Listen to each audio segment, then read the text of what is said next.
Right. Welcome, welcome, one and all, to the Minds of the Ecclesia. Open, well, no, my mic is not working yet again. Oh, it should be working. Everybody hear me? Why am I not getting audio? Hold up. After all that setup.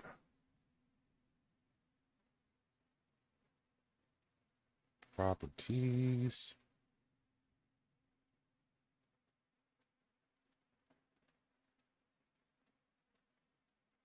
I don't know what's up.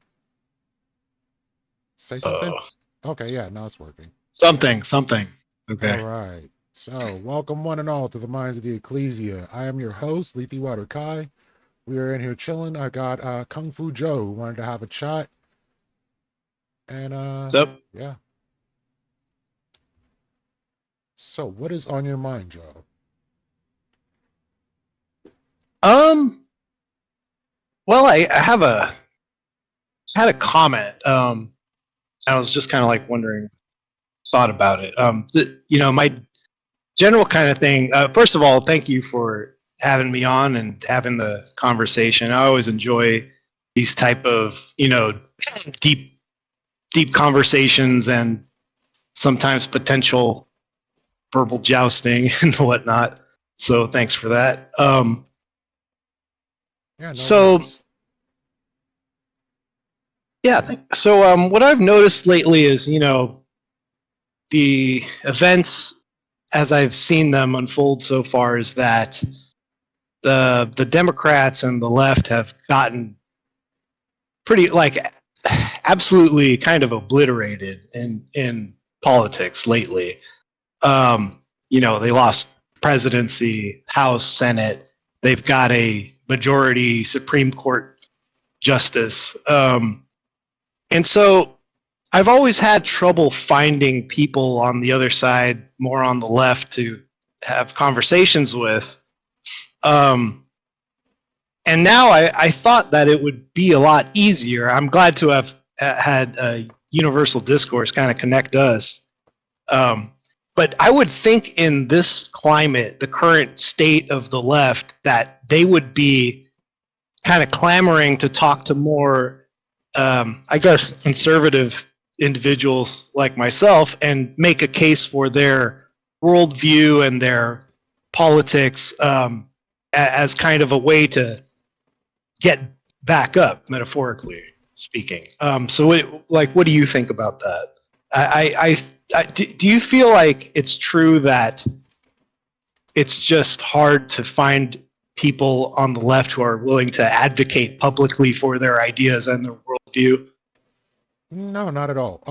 So for the most part, I host a panel. Well, I hosted panels up until the election, and I don't feel like what happened after the election was the best course of action. So I stopped hosting panels and started doing conversations because then we can actually like get a vibe of what people are actually thinking in a one-on-one environment, not having people cut each other off, filibuster, the whole deal. So like we can actually see where we're going, where we're coming from. Got it. So Yeah, panels seem like a pretty brutal environment. yeah, you have a lot bigger personalities coming from the right end of the spectrum, but I never really had a problem getting people from the right to come onto the platform and talk. The hardest would be getting like actual leftists, like I'm talking communist, socialist, like not just straight up Democrats. Like those are the harder people to get to come on because they don't really like to deal with anyone. And if you don't agree with their view, it's usually going to be kind of an issue. So Yeah. I don't think that there needs to be a definitive uh, figuring out between Democrats and Republicans as to what should be done because, like, I don't think a lot of Democrats agree with how Republicans handled losing in the first place and what went on up until the election. I personally also think it's pretty disgusting. Mm. Okay. And so I would say, if you were to ask me what I mean by disgusting, you have a president who's currently in office that does not believe that the election was not stolen, does not believe in democracy. No matter how that election worked out, if he won, it was stolen. Or if he didn't win, it was stolen. If he did win, oh, they just weren't able to steal it this time, which doesn't make sense logically. So either the elections are rigged or they're not rigged. They're not just rigged when you when you don't win. So when you have someone that is going to be in office that doesn't believe in democracy, doesn't believe in the rule of law, and allows for so many different ideas to be out there to where people still don't necessarily believe in the security of elections, I think it's a negative thing. And this person should have grown in that time period, and also a lot of other people haven't.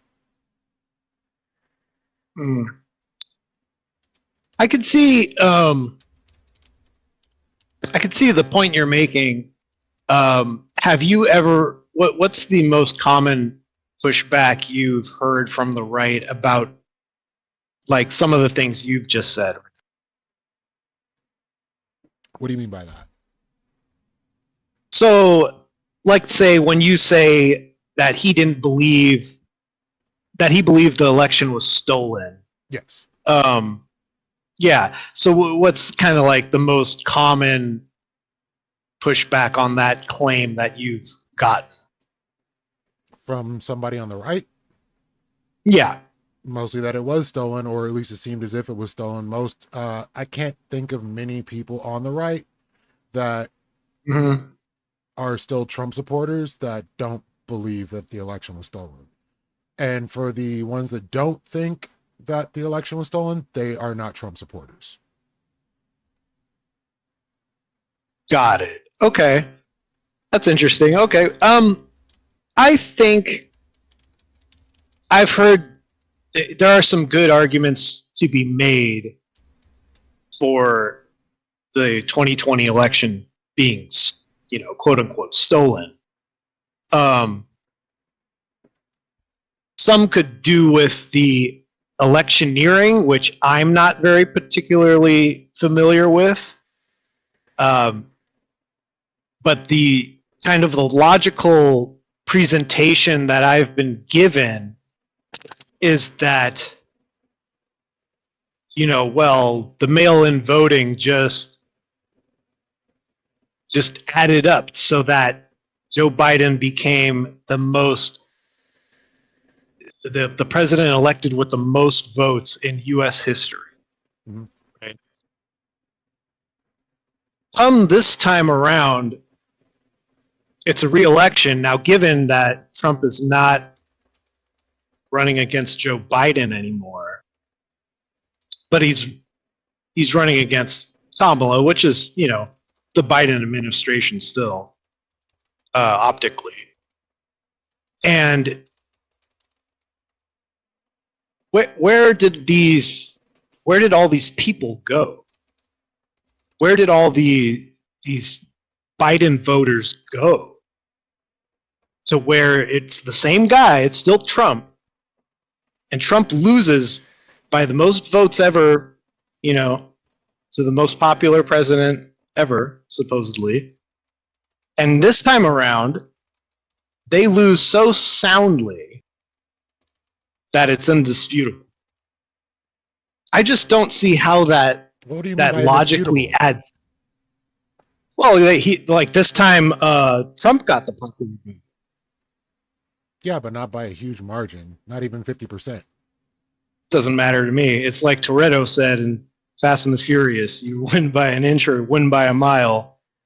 The end result is you get the W. So he got the W with the popular vote. Now, that is a feat that is pretty impressive for a Republican candidate. There hasn't, I believe it's the first time they got the popular vote since, was it Reagan? It's a long time. Yeah. So that what kind of just logically, I believe, we are gifted with logic. So if you use your reasoning, the results of this election just make the 2020 make a lot less sense. And I never had a heavy opinion on the cheating and the way election, they're talking about, which is literally like rigging the election. My theory was that pulling, the Hunter Biden laptop story off the, using the FBI to do that, to pull that story off social So media. it wasn't pulled off I social thought media, that and it was- got more views than the last episode of Friends. It never got pulled off social media. Never got pulled off social media. So Mark Zuckerberg is lying. I don't believe he ever said it was. He said that he was pressured about the story, and he Mhm. basically just said no. So if it was such a You big mean- deal, he wouldn't be able to say no. I don't remember him saying that. He said, He absolutely said no. I mean, But, if you can find anything where it says that they forced him to take the story down. They just said, hey, we think this may be some Russian propaganda coming through. Just keep an eye out. Yeah. Maybe don't push this. And some of them didn't give it more traction, but it was never pulled. It was always there. I'd have to look into this claim because this is the very first time I've heard it rebutted in any debate about it. So maybe you're the first one to discover that. I don't know, but I'll take your word for it, and I'll check it out later. But I think still the logic for me still doesn't make sense. How could the swing of public opinion for the same man go so crazy the other direction all of a sudden when he lost by, like I said, what is it, 81 million votes or something the last time in 2020. So I mean,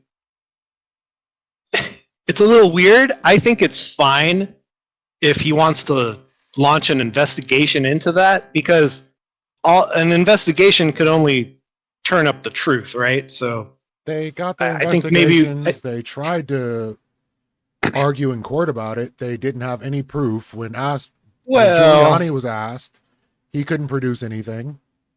So it basically got laughed out of court. But here's the deal. At that time, we were in a different climate. We were in the middle of the pandemic, which he handled poorly. A lot of people had problems with that. People were more available to vote. Also, he was discouraging mail-in voting with the Republican Party, so he's also going to get slightly lower numbers on that. So with more people having more free time to vote, more telework, being off work and getting unemployment, more people are going to show out. More people are paying attention to politics. And I think a lot of what happened between now and then is the burnout from dealing with politics and the things that are being said, to the point where, hey, I don't feel that my life has changed too much. I don't think I care right now. So literally just people did not show up. Well, if you're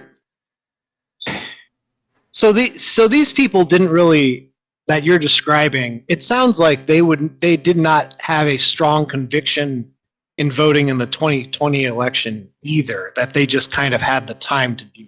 Is that what I'm hearing? I'm thinking that being home where they weren't home before, where they were working, and actually being more involved in politics, seeing more politics in the time that they're home, because they have time to do so, they have time to read, they have time to research and understand what's going on, motivated them more to get out and vote. At the same time, how many people do you think vote in America, like percentage-wise, per election? Oh, it's a much smaller percent. I wouldn't know off the hand. I know it's a lot less than what the population is. Yeah, not even 50% usually. It's like in the millions, right? Pretty much. But in this case, 2.5 million didn't show up. Is it only 2.5 million? Yeah. Didn't show up, but didn't show up for which side? Are you talking about didn't show up for the, Trump's, like that's what was missing from Biden's side from 2020? Yeah, to 20, Kamala the difference was?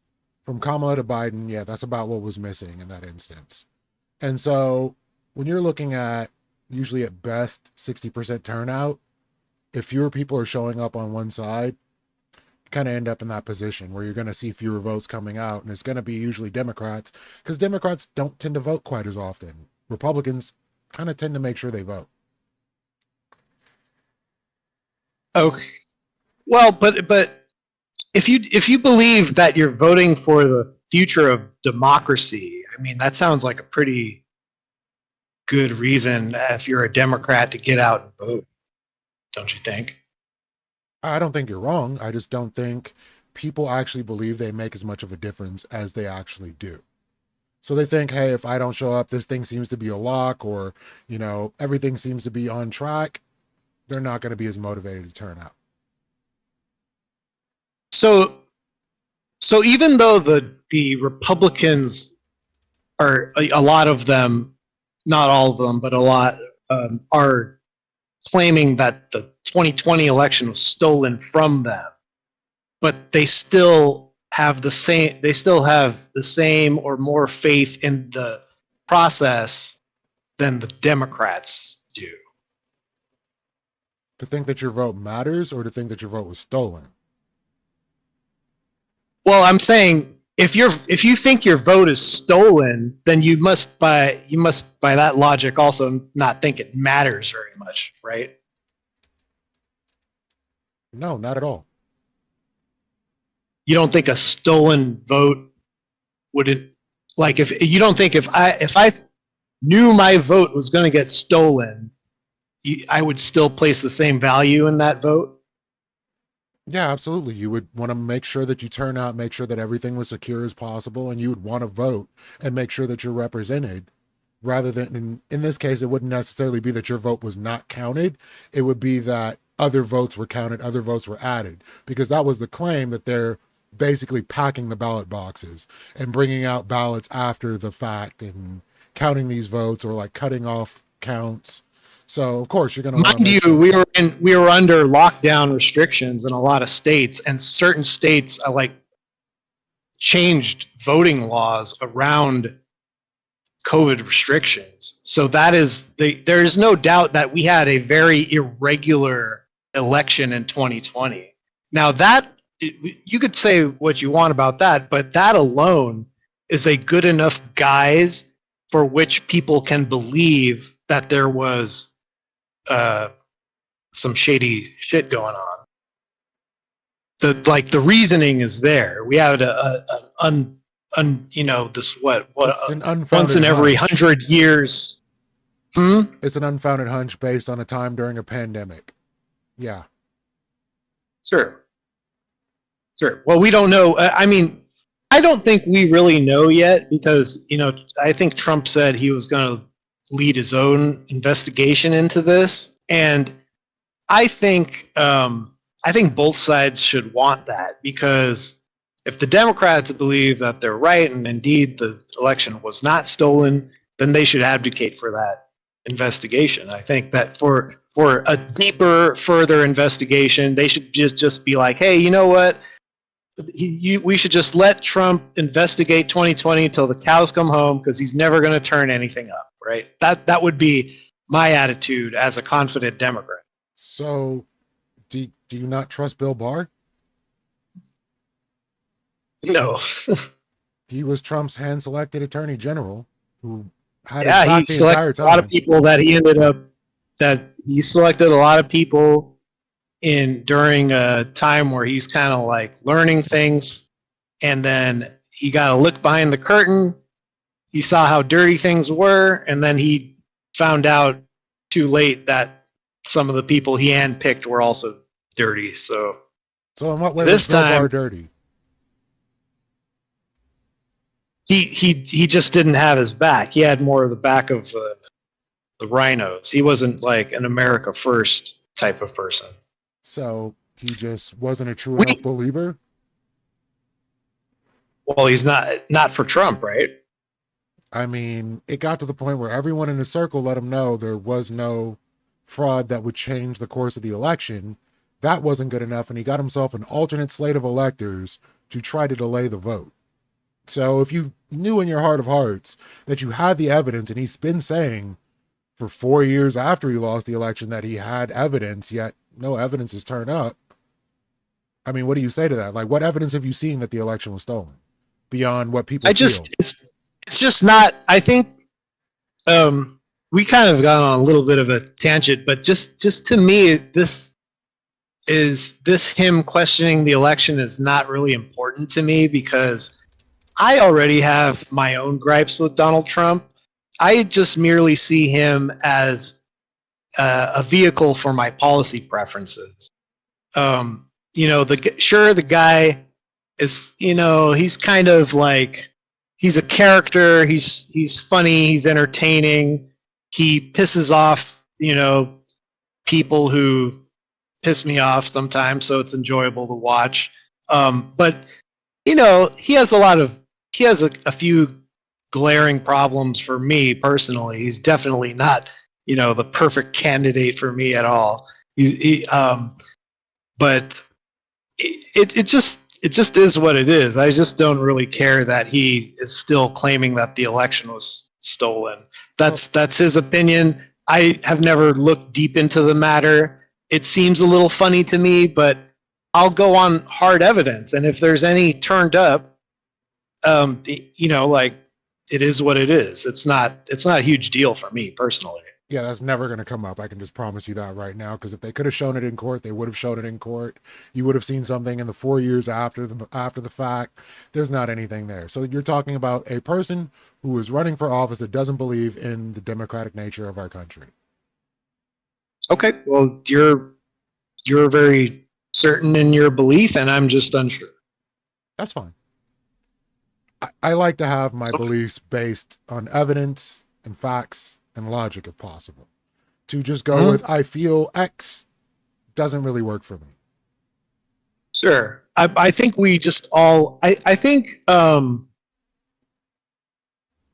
there's always kind of like an intuition about things even before the facts of like a trial or whatever come to the end, right? So it's kind of like when I saw like the Kyle Rittenhouse event go down, when I watched it on video, I said, you know what, this is the most cut and dry case of self-defense I've ever seen. If I was a lawyer teaching a class on self-defense, I would use this video.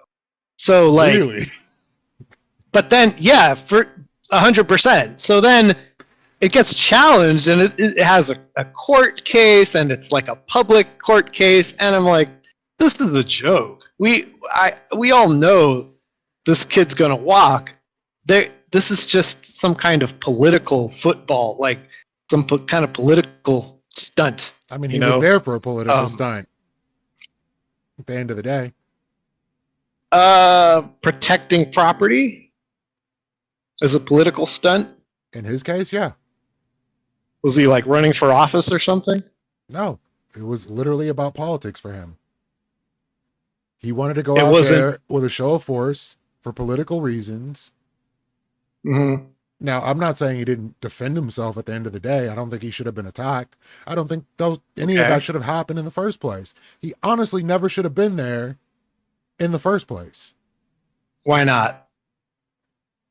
Because it's not his place to be there. Why not? You have police for that. You have National Guard for that. You have. They weren't there.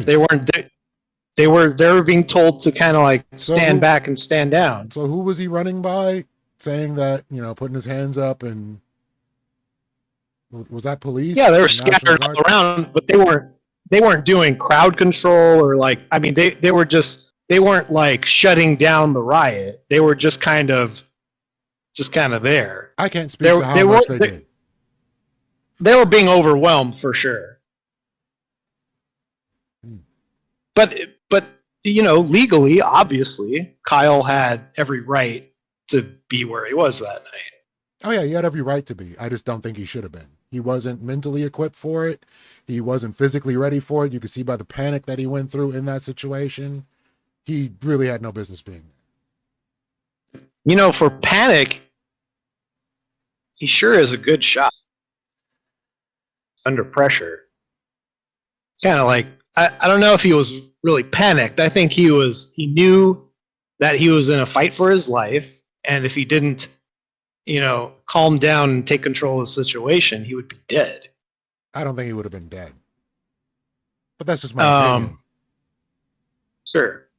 Okay. But I mean, you don't have to, even if you're you're afraid of being injured, you could still use lethal force. I don't deny him on that, and I would never say he was guilty for doing so. Right. You just have an ideological opposition to him being there. Yeah, he definitely had no business being there, in my opinion. Why Okay. interject yourself into what could be a lethal situation, armed, which already shows intent, which means people are going to be more aggressive toward him because he has a weapon. Just I kind of don't how know. that That doesn't works. make sense to me. If I see a guy with a gun, my last thought is attacking him with my bare hands or a weapon or something like that. That seems like, you're just going to Darwinism yourself.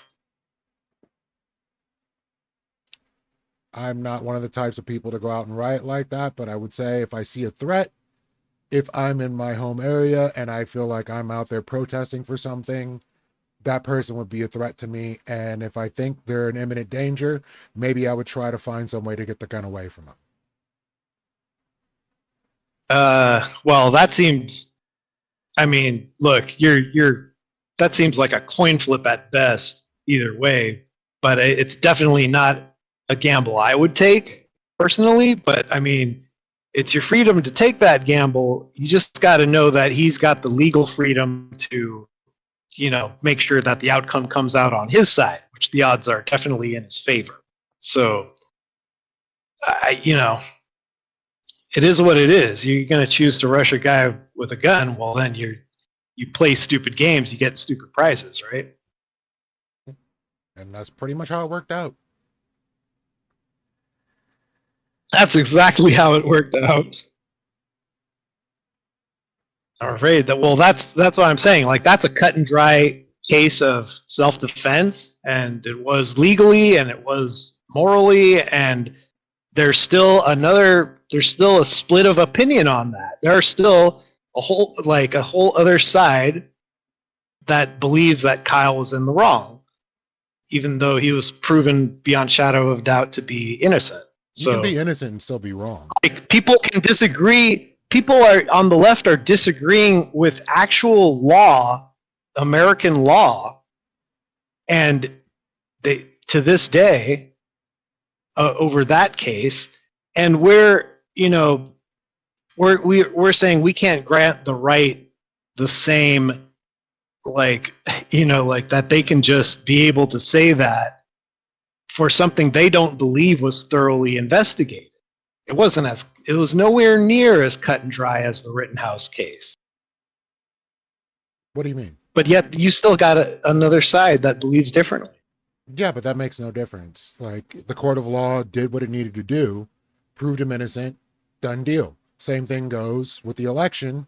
They proved there was no fraud, or they could show no fraud because you can't prove a negative, and everything went through as it should, but yet still people don't believe this is the case. And I don't care that other people don't believe this. It's literally the person that's running for election. Sure, but some people don't believe that this 17-year-old kid was innocent either. They wanted to see him waste his young life in jail for defending himself. I mean, So he put we himself just in a have position it's to just defend himself with a gun he shouldn't even have had in the first place. okay. Well, COVID was a weird time in which a lot of shady things could have been done. So it's like that we just have different opinions on both sides. They're just a difference of, there's just I don't see where my information is off to where it's murky. He got a gun. There's nothing wrong with anything you just said. Everything you just said about Rittenhouse, there's nothing like morally or legally wrong about what he did. So did the courts not work because it was COVID or something on that order? Were they unable to bring cases? Like, I'm trying. No, I'm saying the elections were highly irregular the election was highly irregular due to COVID. I think it was more accessible. That's the difference of opinion that you got on both sides. That's all it is. I don't have a strong opinion on that either way. It's kind of like not of a, yeah, I'm a facts and evidence guy like you. I just, if I see it, oh, well, that's what it is. All right. So that part's fine. I think we I think I meant by this, the question that got us here was that shouldn't, given the state of the left now politically, just shouldn't more left-leaning streamers like seek out more right-leaning people? And you know what, we're doing that right now, so that's a good thing. I think we're beginning to solve the communication issue. At least I think more conversations like this between opposing sides should happen. That's all I'm saying. And then when you deal with certain people, you have to really select who you talk to. You end up with some disinformation. And so we got to that point where we were talking about people eating dogs and cats. Okay. That's a great clippable moment. I mean, how do you feel about that? I thought it was a really ballsy, like, let's say if you did have evidence on that, or someone showed him that, it's possible that one of his aides could have just given him this piece of information that was only like hours old, saying that, whatever, Haitian migrants were eating the dogs and cats, and he was like, oh, I'm gonna run with that. It's like, even if I thought it was true, I'm not sure I would have even said that out there. But he just had the balls to go ahead and say, what word is this really happening? All right, let's fucking he let's hit him with proclaimed it was and happening. And so Yeah. as somebody who wants to be the leader of a country, to put people in your country in danger because of a Facebook rumor that was proven to be false, is that something you want to do? Oh, I don't know if it's a Facebook rumor. Like I said, one of his aides could have just told him, hey, sir, we just got this right, fresh off the pipeline. And then he could have just taken it as information and just ran with it. You don't think that's kind of negligent? I mean, I don't see Kamala Harris being any more honest than him, or like during the whole course of the campaign, and she was hiding a lot, and her interviews were kind of terrible with a lot of word salad. So I just, the contrast was there, to where, as goofy as some of the things Trump did, he just had too many more optical wins, right? Too many more optical W's to his credit. So So it is what it is. We're living in it now. So what misinformation are you saying came from Kamala? Well, not necessarily misinformation. I'm it's talking just she was just misinformation. Interesting. Because that wasn't really my biggest gripe with her. And then we're talking word salad with a dude that literally has. I know for sure. I know for sure that she lied.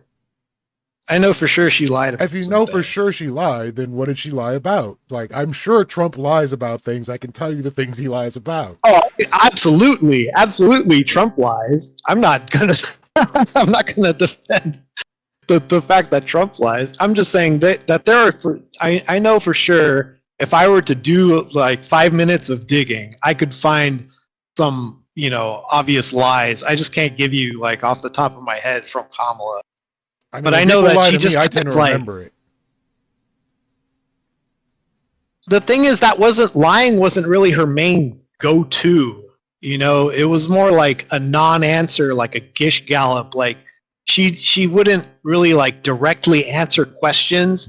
She would kind of like dance around them. And there was this meme about her always saying, like, I came from a middle class family and this and that.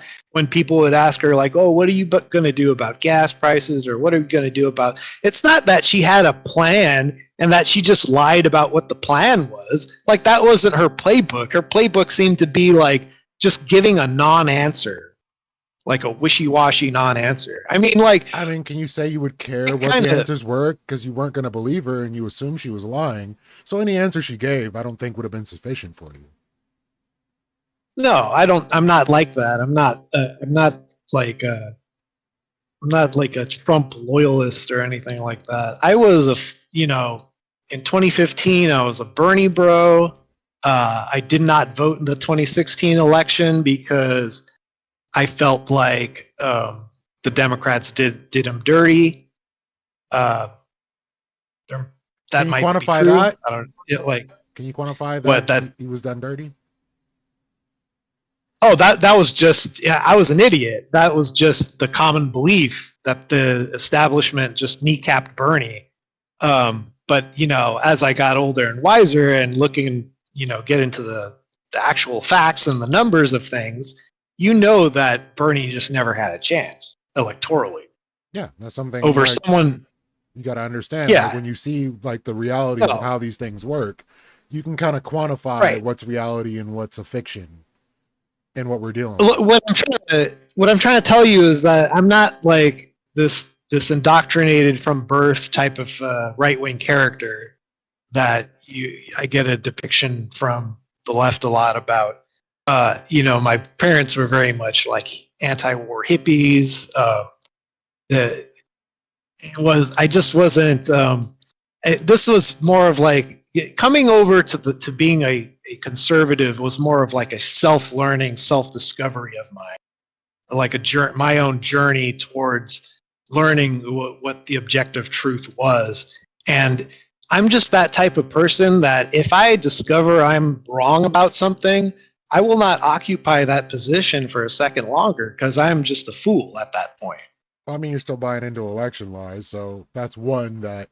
I don't buy into it. Like what I'm saying is that they have a difference of opinion, one of which that I don't have a strong thing about, but I just look at the numbered difference and like little things, and I could be convinced that just perhaps, yeah, and maybe if there was a deeper investigation into it, and then they actually came forward and there were plenty. They had plenty of court cases. They had nothing. Well, they weren't led by like Trump's administration, which I'm sure he would much rather have an investigation done under his own administration. And I think that's fine. If that's what's going to, vindicate one side or the other, I'm all for it. Like that's my thing. I'm not like a huge. I am. I'm a Christian. I trust in God. I feel like He has a plan. Perhaps it was His plan to lose in 2020. Like maybe the way things are changing so rapidly now. Maybe it was just for the best. I can't even begin to understand what God's plan would be. So human prosperity is the number one part of it. It seems like we're less prosperous now. We had more degeneracy from leftism. What kind of degeneracy are you speaking of? Oh, there's all kinds. There's like feminism. There's certain social contagions, mostly about sexual liberation. Sexual liberation has always been a form of political control. Things like that. Lowers the more atheism leads more to nihilism, which kind of contributes to a lower birth rate, and which we're seeing evidence that it's becoming a problem. And we're getting, certain countries that once you get below replacement rate for your birth rate, you could enter what's called a free fall, where there's a free fall effect. So most economists think that's not good. And I think other world organizations have looked into this as being a major problem for countries. And so I think any kind of culture or social contagion that contributes to that is not good for human flourishing. And so do you think it's better to get rid of the abortion laws and make sure people have kids while not providing anything for them, like, childcare, more time off to be with their kids and their family, things like that? Well, we were all able to, most Americans were able to provide for their families in the past. There are just certain things that contaminated kind of like that the work market, to which drove our wages down. One of them being feminism. And what about feminism drove wages down? Well, it introduced more women into the workplace. Mhm. Right. And And so now men so start earning less? well, if you removed all the women from the workforce today, men's wages would automatically go up. How so? There'd be more demand for the jobs that all the women left behind. Would there be people qualified for these jobs? Yeah, men. I'm saying if you remove the women from now, women have still mostly they still mostly occupy the same jobs they did 100 years ago. So like nursing, teacher, secretary, these type of jobs. They've always had these. They mostly occupy these fields now, and they mostly occupied those fields 100 years ago. So nothing much has changed, even though they've been given more freedom to pursue different career paths. It's just we're just kind of socially conditioned differently to where women favor certain jobs over men. So with those type women being in those parts of the workforce, I don't have a problem with. It's when you start to try to forcibly have these like equality quotas in your company where it starts to become like an artificial implementation of women into the workforce. Okay. So the fact that a lot of men, especially more in the physical labor end of things, don't tend to look for higher education, which is going to leave them unqualified for these jobs, is going to leave these jobs open. I don't see where women being in competition for these jobs, which isn't a strong competition, is going to change the wages. And then from what we know, men's wages wouldn't really change from that. It would just be a job scarcity issue. And as it is, they have a hiring problem in the workforce. Well, there's a supply and demand issue, right? So what happens when the supply on something is low?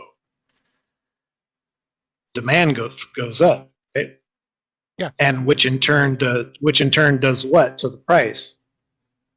Raises the price. Right. So if all if 50% of the workforce, which is women, like gets removed from the workforce, and what then happens to the value of the men, their wages then go up because their demand goes up. Or these places just go out of business.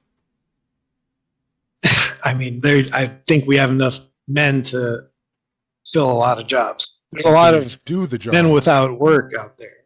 Men without work that can't Sure. do these jobs for the same reason that the H-1B visa I don't know, is maybe. still very necessary. It's undeniable that if all the women were removed from the workforce today, that the value of men's labor, like men, I'm saying, why would they need to import more people with H-1B visa if there were plenty of men capable of doing these jobs? well, that's the thing. I don't believe you need to. From every expert I hear, this is a necessary fact. I've heard plenty of opposing arguments that even if that were the case, you couldn't do it. So you should just have unqualified people trying to fill positions they can't handle, which would also in turn cause these businesses to go out of business. Well, you could focus on programs that help get Americans qualified. So that's a problem with the education system, and I don't believe a lot of states have great reading levels, for one problem. Well, you don't need an H-1B visa person because right? Hey, Like thank you for the you gift sub. need them for a usually need them for like a like a high level job, right? So it's kind of like, okay, you don't have a great.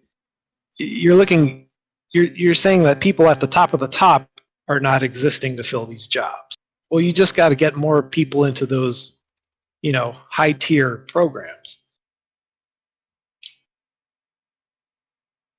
Explain that. I'm saying you could definitely create incentives in this country where you don't need to bring in as many H-1B, people. So lower the standards. Lower the standards? No, I would not. Not Because advocating for lowering the standards. I'm saying you could make a better standard for, you could create more incentive and more schooling for the type of roles we need filled. so the issue right now is they're getting rid of the Department of Education. Yep. Do you think that's going to help That's the the standard? issue. I think so. In what way is that going to help the issue? Well, if it's found that the Department of Education is, tremendously wasting our money, then I don't think it's helping anyone. So if there's evidence that they're doing that and we're not getting the outcomes that we're paying for, then I guess it needs to be restructured then. And have we seen any evidence that it's not? Well, you brought up the reading levels. Yeah, that's in state schools. It doesn't really have too much to do with the Department of Education. So so nothing the Department of Education does has any effect on state schools? Not to the point where they're actually providing an adequate education. They're not setting. I see. There we go. Oh, jeez. So with that being the case, so one second, Yeah. getting something set up. There's a set prerequisite of things that have to be taught. If they only teach what has to be taught and don't go any further than that, and don't put more into the education in the schools and defund the schools in their areas, especially in certain areas and demographics, you're going to end up with low reading levels. So in one case, a school in Louisiana, rather than putting their budget into better education for their students, put that into the 10 Commandments. If your students cannot read the 10 Commandments, what use are the 10 Commandments in your school? Better start memorizing them. I don't know. I think this is just one of those things where it's like a negative for you is a positive for me type of thing. In what way is the 10 Commandments a positive? Well, it's God's law, I guess, like got us this far. No, it definitely did not. So you understand Really? we are a secular country, right? I don't think so. So you I believe don't think we're a so. Christian What's nation? evidence of that? The fact that it's in our Constitution to respect other people's religions and not enforce our religion on anybody in this country. Enforce. Okay. Yes. So where are what's where does it say not to, we don't I don't know what's force, like what do you mean force? The First Amendment, my dude. Yeah, but what do you mean force? Like what's the Freedom force? of religion. You cannot force people to be Christian. You cannot force people to Right. have no gods before your God. Who's being forced to be Christian? I'm saying nobody should be and nobody is in our secular country. This is not a Christian nation. Just because because people aren't being forced to be Christian means that we're a secular nation? Yes. Oh, well, then that you must have a misunderstanding of Christianity. Then please explain it to me. Yeah, well, we don't we don't force people to convert or die like Islam. No, That's not Christianity our. definitely did That's at some point. We had this thing called the Crusades, and people were converted at sword point and by gunpoint. what do you know about the Crusades? What do I know about the Crusades? Yeah, The Catholic what's your Church. knowledge on the Crusades? The Catholic Church pulled up into the Middle East to help out their pilgrimages and provide passages, had issues with the Islamic people in the area, and proceeded to convert people at force. That's it. Oh, it goes further than that, but I didn't really have a strong need to go into full depth on the Crusades. You looking for like a full rundown of the Crusades? No, I'm just wondering what your view of the Crusades are.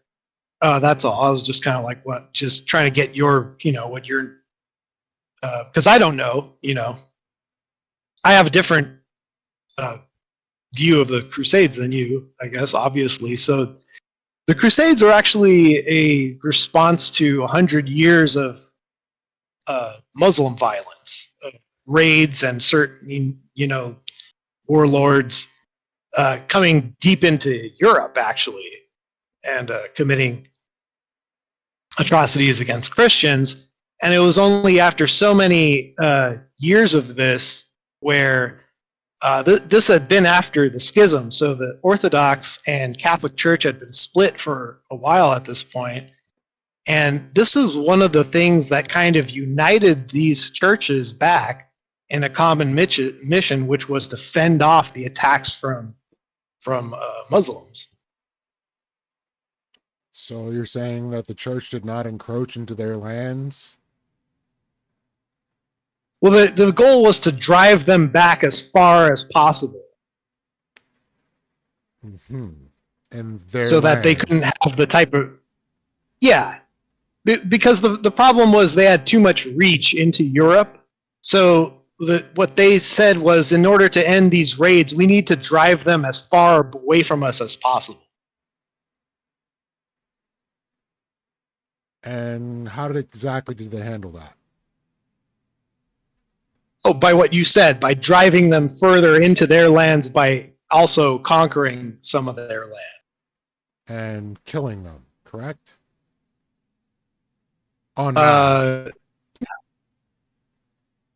Yeah, it was the only way to forcibly, just like Islam does, right? I don't know, forcibly. Maybe a lot of people converted by choice. Christians weren't sent to kill every last person that they came across, only the enemy combatants. That was their primary problem, was that they were being attacked by enemy combatants, so they needed to drive those combatants as far backward as possible, as so that they could lose their foothold and their ability to attack into Europe as deep as they did. So what percentage do you think converted willingly and enthusiastically? I don't know. I wouldn't be able to tell you. It's a good deal. More than 30%? I couldn't give you a number. I mean, maybe I could look it up if you're curious.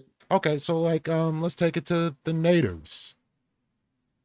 So is your gripe here that they just killed the Muslims in order to drive them back?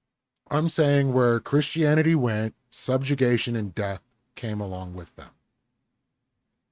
With the native people in America, with the Aztecs and the Incas, with the Islamic people, this is something that Christianity does. So to think in our own country, if it were a Christian country, a theocracy, if you would, it would be very similar here. Because we're talking about whether or not America is a secular nation. Do you believe all the founding fathers were Christian? No, I don't think all of them were. Okay. No. So do you think most of them were? Absolutely not. Especially not the framers of the Constitution, who made sure there was a freedom of religion in this country, which is a lot of why we came here in the first place.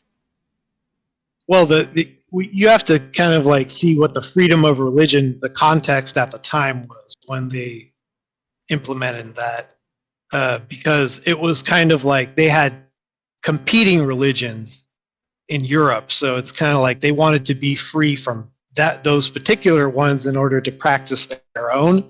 So that was kind of their primary reasoning for writing that in there. I guess they didn't want to become the monsters that they ran from, like in that sort of sense.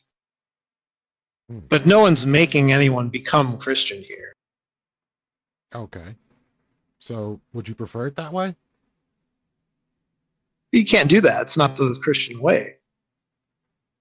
You can't make anyone. We just went over Christians making people Christians. So it is the Christian way. It's just not the Christian way you agree with.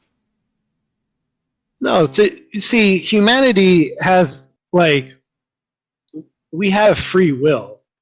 And, suffering is a necessity for free will. But I thought you said God has a plan. So if God has a plan, how is there free will? His plan is he has faith in us that we have faith in him. So God doesn't have a plan. He just hopes that things go the way he wants. He knows his nature and he knows our nature. It's kind of hard to plan around people's nature when they can do what they want. Not if he knows that the truth is written on our heart. Just he wrote, what was written into the book. So what is this truth you speak of? Like morality, logic. These are truths that share the same nature as God. So God is infinite. He is there whether or not the human mind exists. And what God is this you're speaking about? The Christian God. And you're calling that God moral? It's the source. Well, Christianity is has the only grounding for morality. That's pretty poor morals. What's the poor morals? You want to go with the most fun one first? I always like to lead with the best. Okay. Rules for slavery. Uh-huh. So your God, being as moral as he is, set rules for slavery. Uh-huh. Which means that God endorses slavery. No. So at any point did he say, don't have slaves? It's not, it never says to have slaves. No, he definitely said to have slaves. He said to get your slaves from the heathens. Absolutely. This is not the Christian commandment. That's what God said to do. In the New Testament? In the New Testament, Jesus just said he upholds it. Upholds it, that Yes. you can have slaves. Yes. No. You can't. No, not that you can slaves, just gives us guidance on how to treat slaves. Right. That he told you Yes, you could have. it's not the same thing.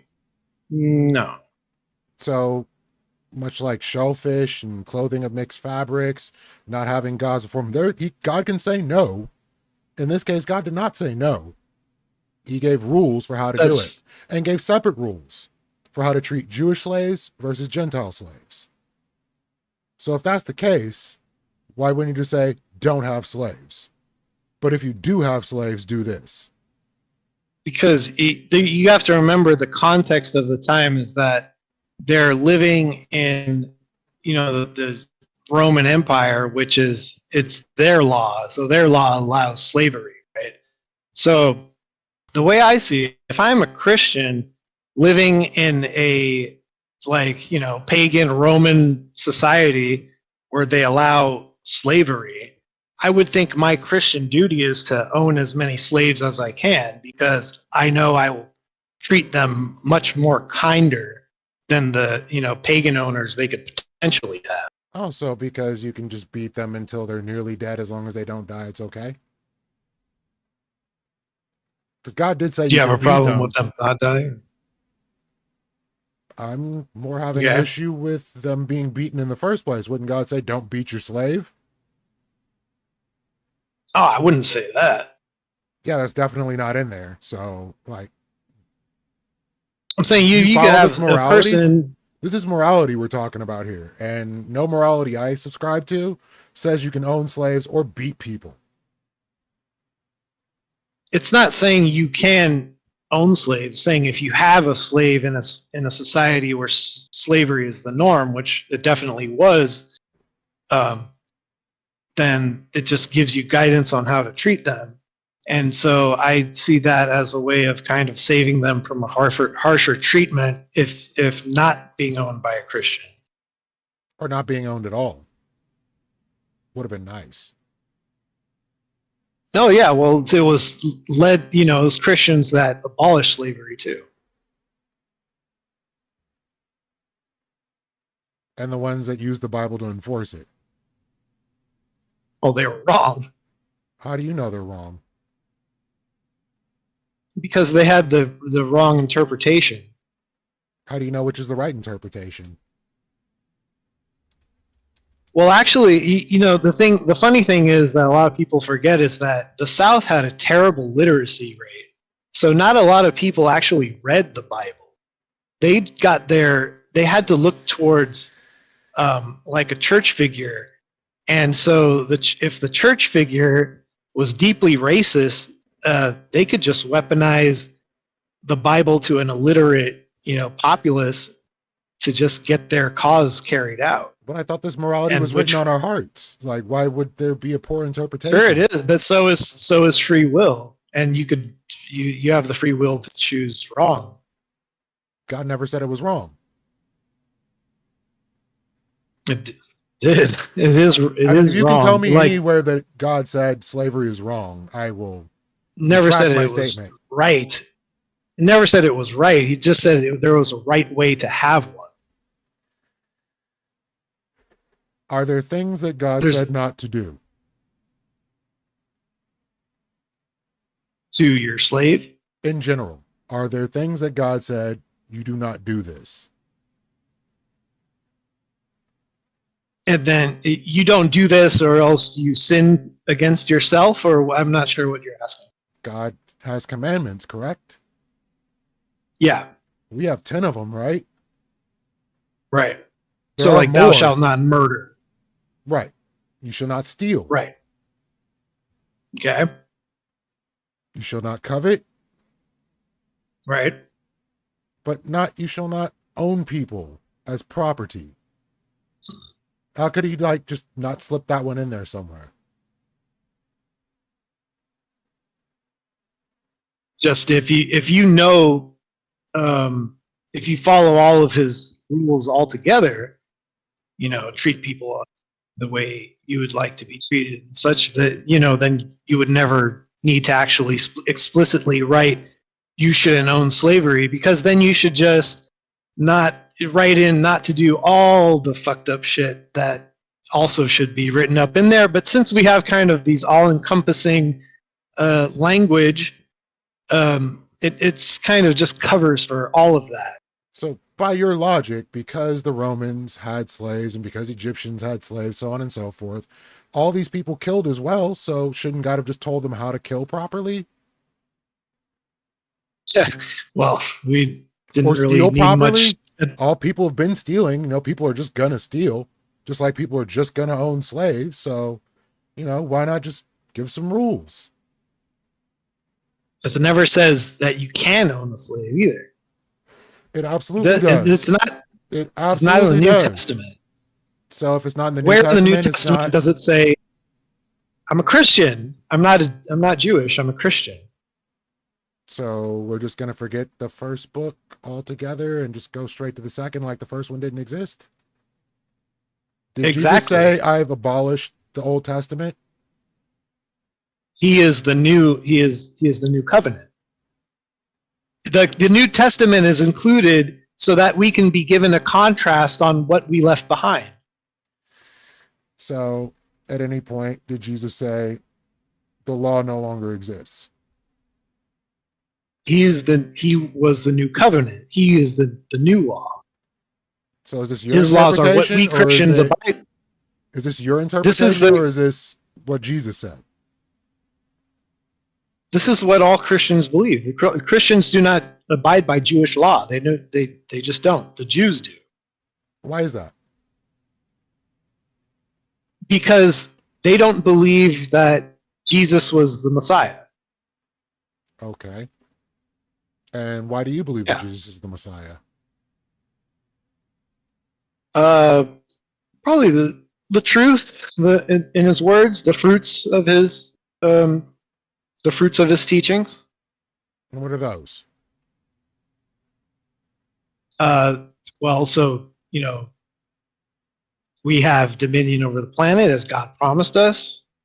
He said, "Go forth and be fruitful, and thou shalt be given." That's Old the Testament. Give dominion. me some Jesus. Oh, like to spread the truth of his word. So that's all Jesus said? No, well, what are you asking for specifically? Well, you're saying that Jesus gave us a new covenant. There's things that Jesus said to do. Yeah, he died for our sins. So why do you believe that Jesus, why do you believe that Jesus is your Messiah? You said the fruits of whatever it was. Yeah, because he died on the cross for our sins, and then he resurrected. All his miracles, his works. Why do you believe those? Well, Jesus is a well-documented historical figure. No, I definitely disagree with that. Nobody disagrees with the existence of Jesus as a historical figure. Oh, he could have existed. I don't believe that there were miracles or any of the other things you're talking about. He could have been a dude. There could have been multiple Joshua ben Josephs. So how do I know Interesting. any of this? There's no extra biblical sources for this person beyond there was a Jesus and he got murdered.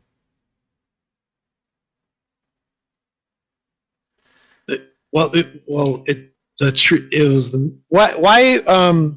would we believe anything about history then before? Because there are multiple sources for multiple things that happened in history, and we can see what happened. We have artifacts, we have information. We don't have this with this Joshua ben Joseph. Hold on, we don't have artifacts for everything. No, not for everything, but none of those things are proclaiming to be my God either. So if you're going to make a claim about something in specific, that's the only. Okay, well, what is it that you just don't believe God exists? Oh, I'm definitely not Correct? convinced that God exists. No. Got it. Okay, so what is your epistemology for morality? I believe that we're a social species and we make rules around what our understanding of harm is. So if we don't like our friends and family dying, or we don't like dying ourselves, we make rules around this. So as a social species, these things have evolved over time, which is why it's not objective, it's subjective to the time frame we're living in and what is acceptable at the time. And we move along with that. There is no particular thing outlining this. Which is why you get things like slavery. Yes, absolutely subjective. It's subjective. So what like in what country is murder legal? I don't know exactly. But it's but shouldn't the view of murder be subjective? It absolutely Wouldn't is. we get different? Okay, so wouldn't we get different versions of like what murder is? Like we all agree that murder is an unjustified killing. I don't think we all agree with that. I think most of us agree with that. I think there are places where people can get killed and no one's really going to care. No, well, that's different. I'm saying in a place with a legal system. I'm saying within the legal system of any country, they must have the condition for murder being an unjustified killing. I would bet that would be the standard for murder. But there's no across the board standard. It's going to vary depending on where you go. Right, but that's not what I'm arguing. I'm Right. arguing that the basic standard for murder seems to be universal. It's not. An unjustified killing. It depends on what you deem unjustified. There are going to be Of different course, reasons for I justification. So agree. if somebody looks at your wife wrong, it could be considered justified depending on where you are. I understand. So this I is understand. not objective. Yeah, go on. No, that's not the part that I'm arguing is objective. I'm saying that the definition is objective. No. You know, you could have a subjective definition of what you consider to be justified, right? I understand what you're saying, but I'm saying we all agree that the definition for what constitutes murder is an unjustified killing. That we all agree on that definition of murder. Sure. Now, whether or not, yeah, but right. to a large degree, within societies that have cohesive laws, we tend to have some rationale for what is considered murder. Yes. Yeah, that seems kind of strange that that's like so universal amongst us, even though something like morality is quote unquote subjective. Yes, like I said, we're a social species, and if you're in a social environment, if people are killing off people in that social environment, that's going to be something that people aren't going to like. Okay, so you would prefer to live in a society where morality is subjective. I do live in a society where morality is subjective. Well, so that's what we're arguing, right? Like, so in the Christian view, like we believe that we're behind objective morality. So, and you just believe that ours is subjective. But like, okay, it's interesting because there's so many different ways to talk about the subject. It's an interesting topic. Yeah, I'm saying that when it comes down to whatever lawgiver you're talking about, that objective morality is not followed all the way through, which is why you have the issues that you have in the church, which is why you have people getting murdered all throughout the Bible. This is not something that everybody's going to follow. So if it was objective, it would be followed all the way through. It's definitely subjective. No, it's you have the free will not to choose the objectively right thing to do. And so what enforces that? What enforces what? The objective morality of your God. Things, well, because like we can deem certain things like immoral because, you know, God has deemed it immoral. And it's things that, you know, most of society would agree with us is immoral. But in a society where you can do whatever you want as long as you don't like harm anyone, type of utilitarian society, you could still allow things that most of people in society would deem immoral. But since there's no harm being done, it would be perfectly okay by a secular standard. Certain things like, you know, like incest, right? Mm-hmm. Like, you know, it would be fine for incest to exist in a secular society, or it would be perfectly fine for something like bestiality to exist in a secular society. It would be fine for necrophilia to exist in a secular society. Like, they would not have any kind of like moral objections to these things. So I don't think that's true, because especially with bestiality, you would have to come into consent, and the animal cannot consent. Therefore, you may or may not be harming the animal.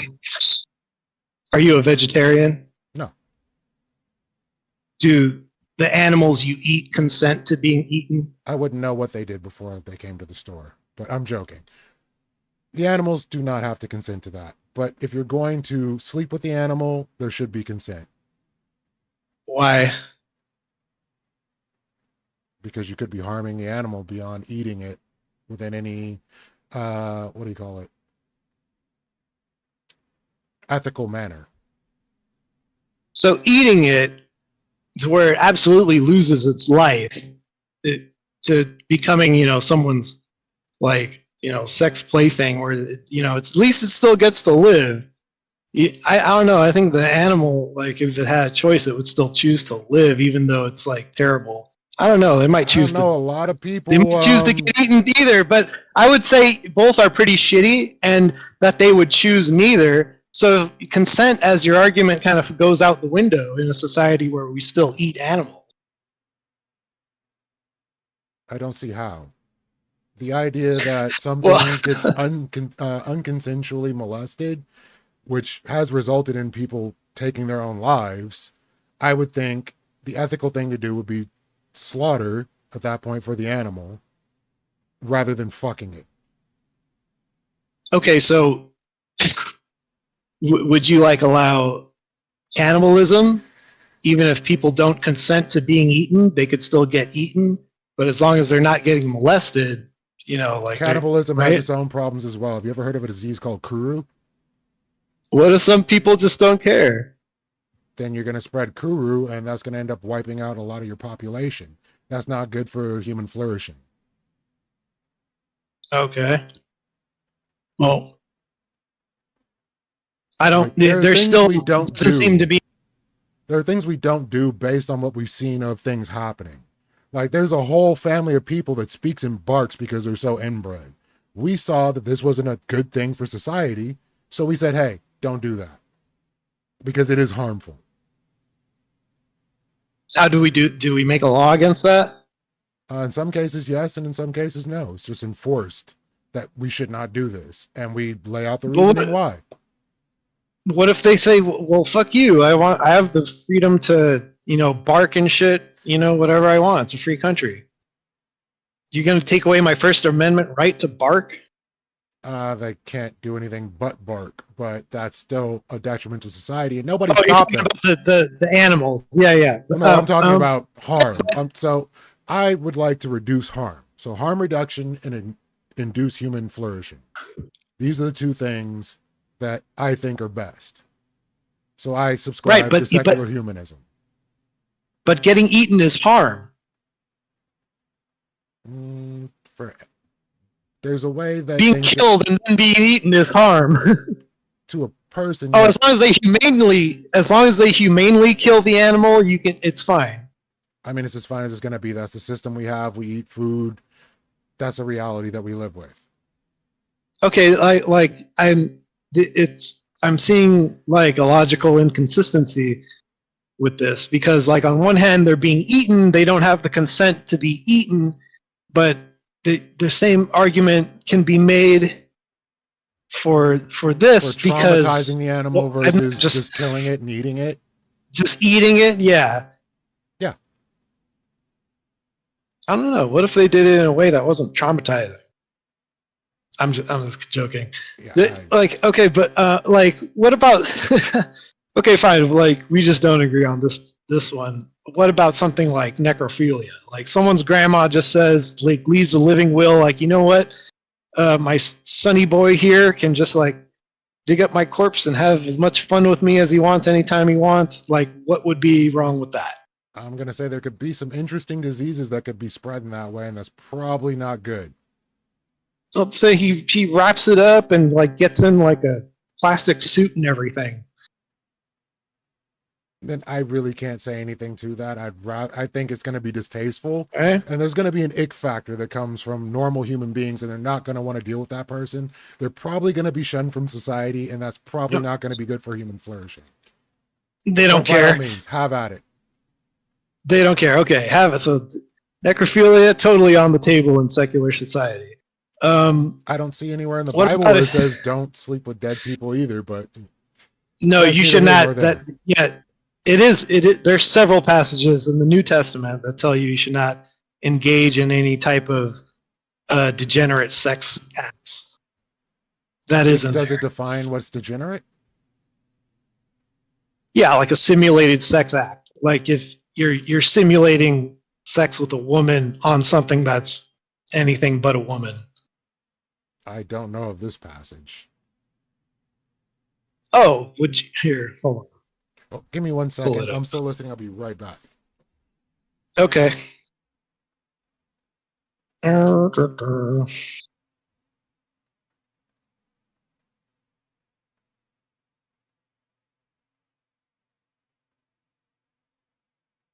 So there's Romans 1:26. There's Corinthians 4:1, and Timothy 5.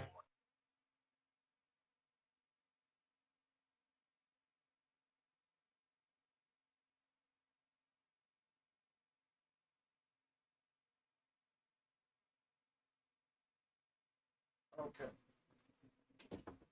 What are these saying, Zon? What are these passages saying? Like, what are they conveying? That basically you don't commit sexual degeneracy, as in you don't as sex was only meant to be between a man and a woman, and that emulating that with like a man or anything else, that this includes kind of like masturbation, is immoral. So we should outlaw masturbation? No, it's not. It's not about the law. It's about just it's a sin against yourself. So it's like it's more something like you just beware of. So just beware of doing it. It doesn't say don't do it. Correct. Well, you have free will to choose the wrong thing. Well, I'm looking for like a law that says do not do this. So well, like, we don't. As far as I said, there's nothing in the Bible that says do not necrophilia. Yeah, it's do not engage in simulated sex acts. Simulated means you're doing it like you would with a woman with not a woman. I don't see where this is being prohibited. What do you mean? I don't see where it says thou shalt not necrophilia. Well, it's an all-encompassing term. You shouldn't do a simulated sex act with anything that's not a woman. So where in the Bible does it say simulated sex act? I don't know this one. Yeah, well, sexual degeneracy meaning that it's not with a woman. So like Romans, for this reason God gave them up to dishonorable passions, for their women exchanged natural relations for those that are contrary to nature. And men likewise gave up natural relations with women and were consumed with passion for one another, men committing shameless acts with men and receiving in themselves due penalty for their error. None of that says anything about necrophilia. Sin. Oh, that's one. Then there's Corinthians. Or do you not know what the unrighteous will not inherit the kingdom of God? Do not be deceived, neither the sexually immoral, no idolaters, nor adulterers, nor men who practice homosexuality, nor thieves, nor greedy, nor drunkards, nor revilers, nor swindlers will inherit the kingdom of God. So necrophilia is missing there. Immoral, sexually immoral. It would definitely be sexually immoral to have sex with an animal. No, you know, I shall inherit the kingdom, be deceived, fornicators. So fornication doesn't count as necrophilia. It's ungodly. It doesn't say anything about necrophilia. So fornicators would be sleeping with someone that's not your wife, or people that sleep very clear outside of marriage. Idolaters, so people that have idols. Adulterers, so cheating on your wife. Nor effeminate nor abusers of themselves with mankind. The sexual, it says right there, do not be deceived, neither the sexually immoral. And sexually immoral is an all-encompassing term. No, absolutely not. Yes, it is. The sexually immoral is anyone who doesn't have sex with a woman. It does not say sexually immoral in this verse that I'm seeing. You're talking Corinthians 1:6? if you are not 641 verse Doesn't 6 say through 9. immoral. It just literally says Yeah, or do fornicators, not. idolaters, adulterers, the effeminate, nor abusers. And I'm guessing you're counting the next one as gay, thieves, covetous, drunkards, revilers, extortioners, shall not inherit the kingdom of earth. And it doesn't even say don't Yeah, do these things. It just says you it won't says inherit the kingdom. neither the sexually immoral. I don't see that Sexually one in there. immoral. Well, it's in. We have absolutely, like, the law is undoubtedly that sex was only meant to be between a man and a woman. That is in there, and then that still is there. So if you're being sexually immoral, it means you're not having sex with a woman. So no masturbation. Yeah, masturbation is a sin against yourself. This doesn't even track. Like, where in the Bible is a sin against yourself? I think you're coming up with these rules as you're going along, and the Bibles apparently are inconsistent. I'm sorry. I should have probably mentioned this earlier. I'm more of a subscribe to the Eastern Orthodox view. Just to kind of so you're not confused with maybe like Protestant or Catholic doctrine. I mean, I don't believe in any of them, so we're good. Right, but I'm saying you may not know the differences. There is some slight differences in belief structures. But it's in there. Like you're not supposed to. It's sexually immoral. And so, if we maybe misinterpreted or misunderstood any of this, how will we find out differently? What misinterpreted? Yeah, I mean, you said that we misinterpret the Bible at times. So how can we find out if it's misinterpreted? If I interpret the Bible one way, you interpret the Bible another way, what's gonna let us know which one of us is right? An ecclesiastical church authority. And so if one ecclesiastical church authority has one interpretation and another ecclesiastical church authority has another opinion, how do we know which one of them is right? You look at the church history. So I'm not sure what your familiarity on church history. So church history agrees with each of them going down the line? Church history would show you that the Eastern Orthodox Church is indeed the oldest church, unchanged from the time of the apostles.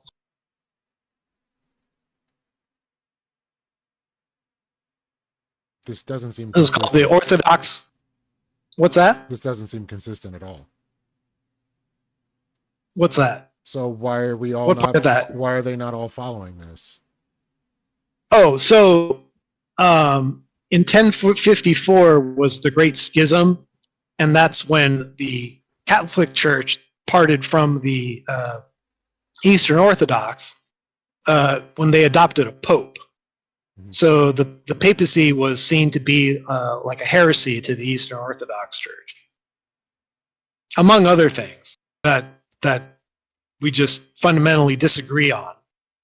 But they agree with all of our doctrine. We just don't agree with theirs, if that makes sense. So, like, if I'm baptized in a Orthodox church, I am free to attend service in a Catholic church. They can't do the opposite. They can't be baptized in a Catholic church and then be able to attend a Orthodox church without being baptized by the Orthodox church. So why isn't this all-encompassing within Christian belief? Oh, a lot of people don't know the history. If people knew the history, it would make their choice a lot clearer. And what should they be choosing? Well, obviously, I would say the most unchanged church since the time of the apostles. That would be the Eastern Orthodox Church. And how do you know this is accurate? Which part? I mean, any part of it. That is the written history that we have. The Catholics agree and the Orthodox agree. We just disagree on our differences. But both sides agree to the history.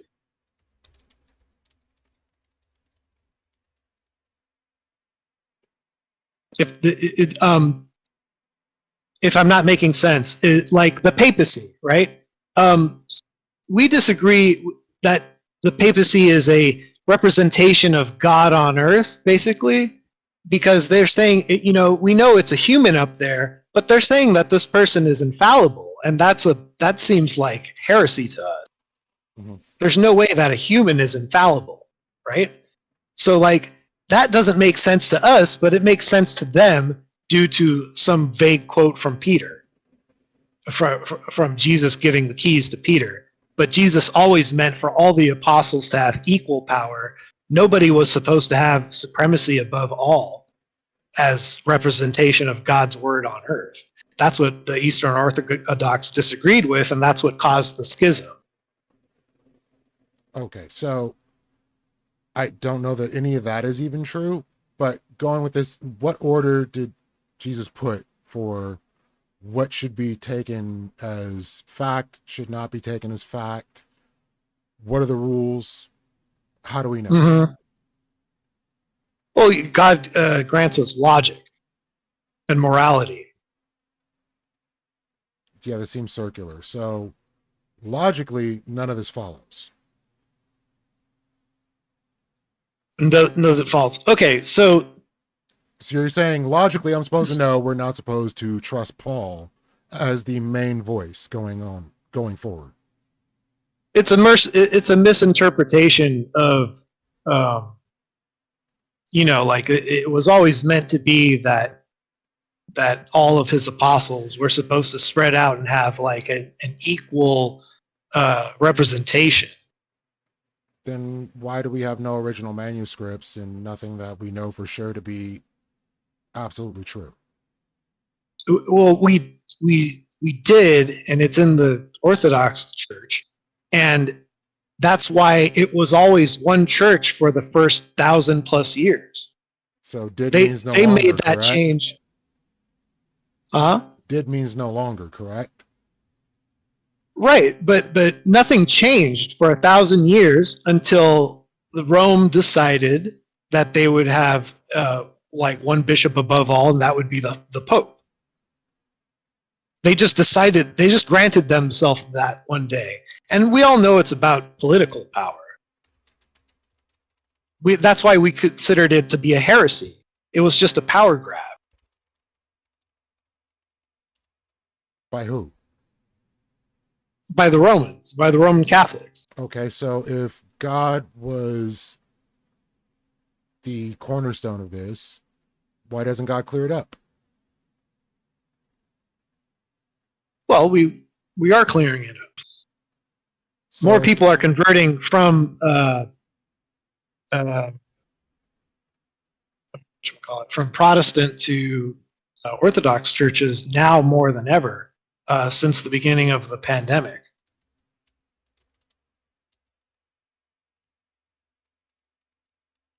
What does that mean?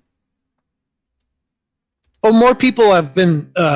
So, like, one of the reasons I grew up as a Protestant, and one of the reasons I became an atheist for a few years was because they were not able to make such a great case for some of God's laws and things like that. And, like, there was a lot of kind of like inconsistencies, that I just saw logically to be inconsistencies. So that's what led me to becoming more of like an atheist.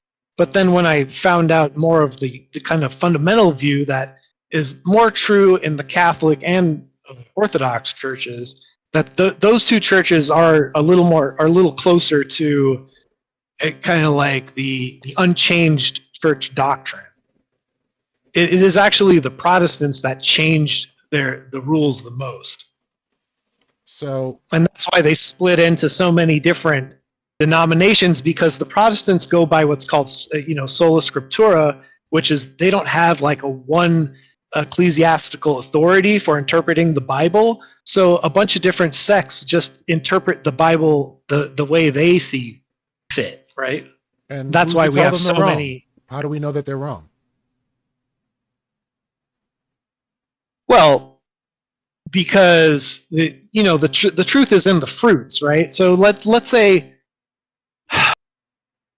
in promoting a lot of like LGBT and like homosexuality and like promoting that culture will decline human flourishing by declining the birth rate, because these people just don't reproduce as much as So you're saying that straight LGBTQ people have no place in society, don't help to raise children, can't adopt, can't take children that don't have parents, things like that. They're like, what is that?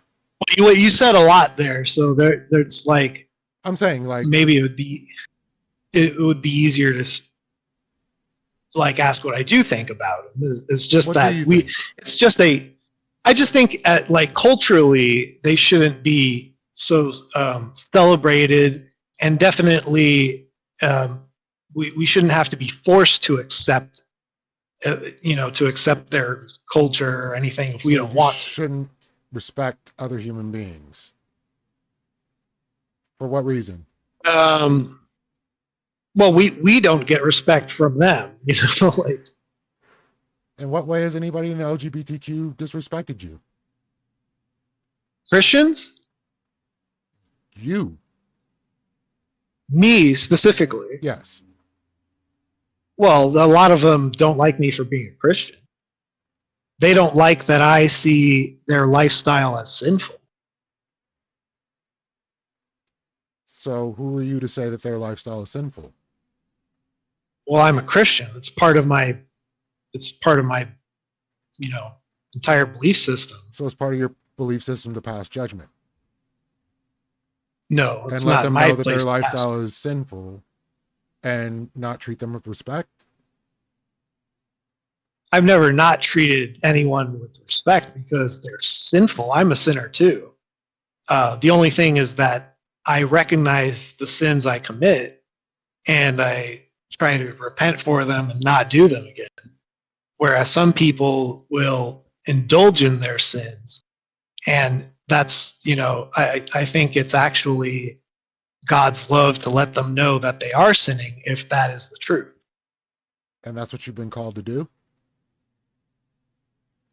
Well, I mean, I think just spreading God's love is something that So God's love is God letting people called know us that all to they're do. sinful and they need to change. If I was sinning in a way that maybe I was unaware of, and someone else saw that I was and brought it to my attention, I would appreciate it.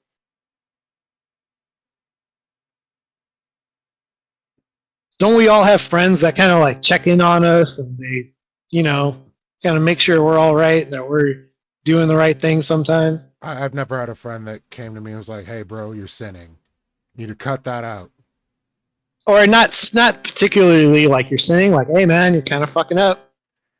So in what way are they fucking up? Kind of being an ass right now. So in what way are they fucking up? Well, that's the sin they're committing, right? Well, let me ask you, does conversion therapy work? I've heard that there's the study that came in recently that the success rate of gay conversions therapy is the same success rate as transition therapy for improving one's, for being successful. So I don't know. I've heard that it's actually worked on some people.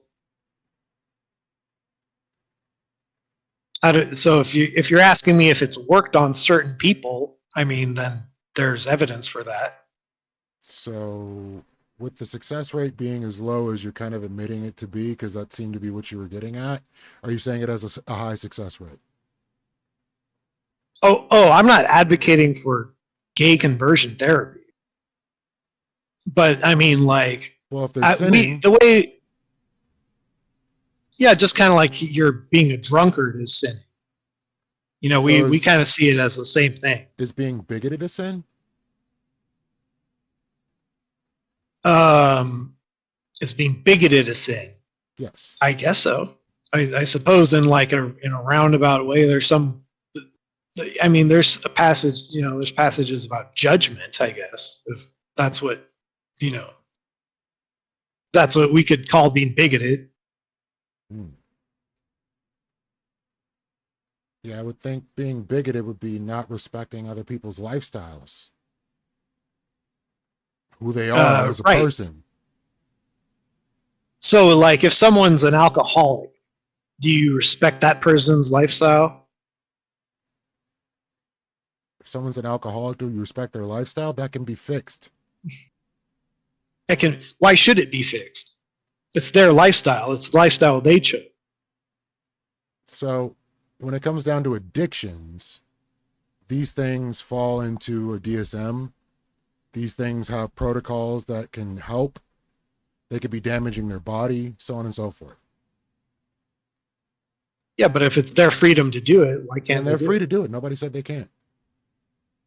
Oh, okay. So what? So if you are engaged in, you know, like homosexual sex that has like a way higher rate of STD transmission than vaginal sex, then per capita, then like that would be, I think, equally Do you just like believe kind of that, harmful to your. or do you just believe that, or do you know this to be a fact?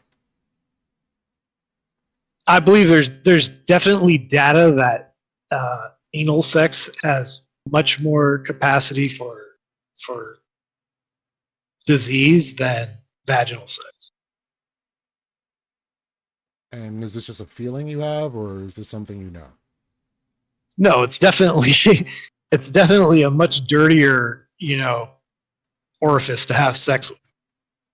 So are you saying straight people don't have anal sex? That's not what I'm saying. So if that's the case, you would have a pretty similar outcome. Straight people have uh, uh, straight people don't have to have anal sex. But they do. They could. Doesn't mean they're supposed to. Okay, so if they're just having oral sex, so is that gonna Hmm.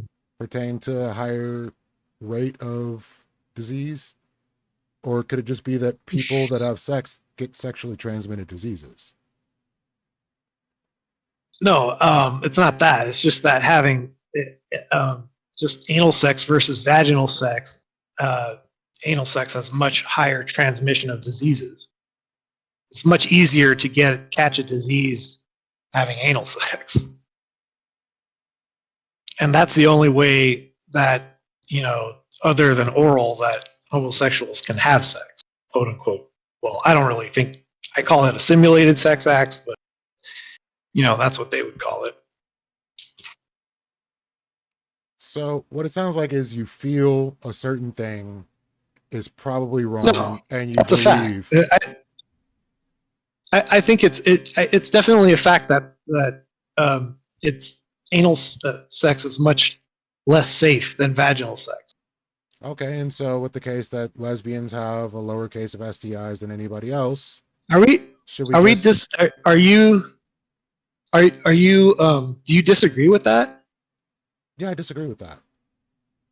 You disagree that it's much riskier to have anal sex than vaginal sex? Yeah, I disagree with that. Oh, okay. All right. I would just think that the orifice that, you know, poop is coming out of would just have a lot more bacteria. That's just kind of like my hunch. I'm not a scientist, but that's my hunch on it.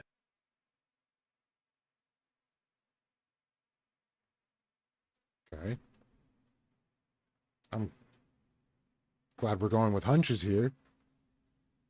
I was I was being sarcastic, but okay. As was I. Okay. Um, but yeah, I mean, you know, like it is what it is, right? You just have much more like if I were to look up right now, if you were to look up right now, like which version of sex is quote unquote safer, they would no doubt say vaginal sex is a lot less dirty than anal sex. I would think abstinence would be the better answer all the way around, but that's not the point. Okay.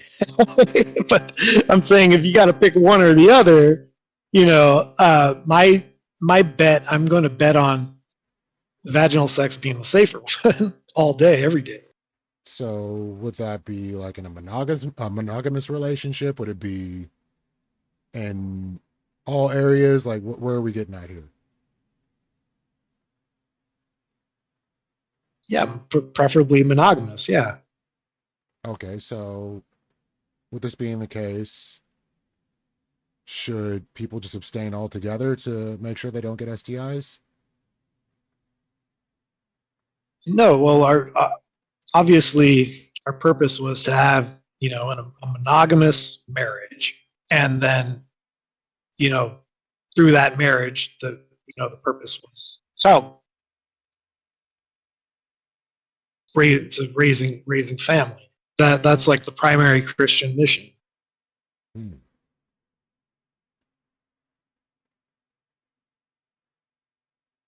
Yeah, I was gonna say for sure anal sex all the way around, whether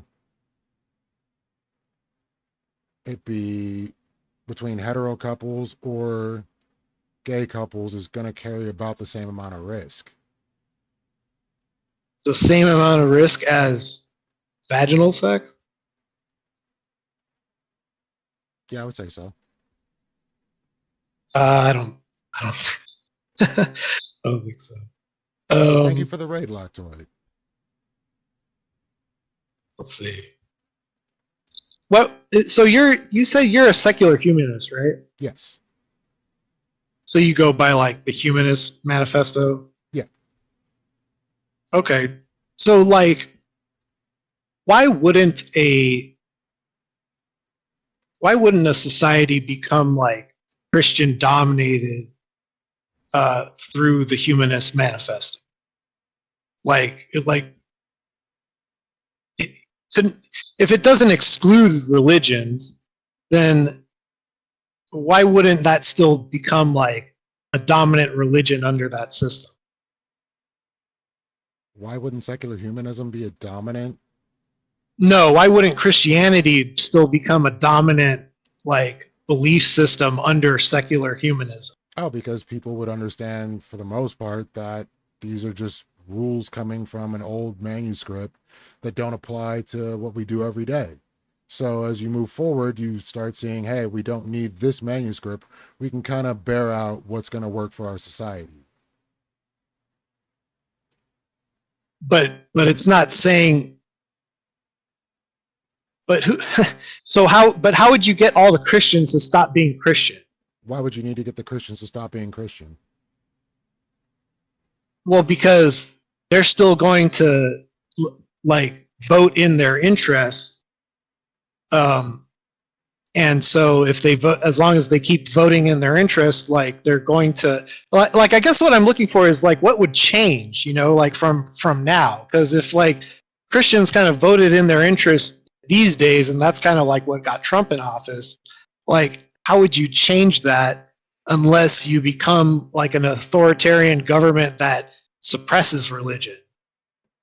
I would think educating people on evolution, science in general, uh, honestly, reading the Bible is one of the best ways to stop being a Christian, first and foremost. But I guess my question is, how would secular humanism do that in a way that's not being done now? I don't think that it would. People are going to leave religion at the rate they're going Oh, to leave religion. If people don't educate themselves, don't know what's going on in the book, don't know what's true and what's false, they can be indoctrinated into believing virtually anything. Well, I've heard that in the United States, a lot more people are adopting religion, and that also contributed to the swing in politically.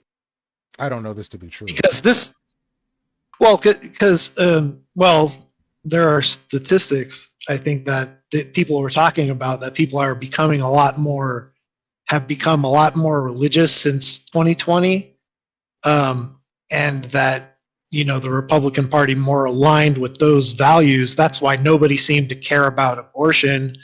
But when it came to the national election, it just didn't turn out in the way Democrats hoped it would. People cared more about like the economy and immigration, and that's what they voted on.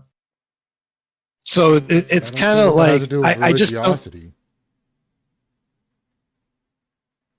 Well, what do you think the Republican Party is? That is kind of like the party of the Christians in a way. Like you can't really, in my view, you can't really be a Democrat and be a Christian.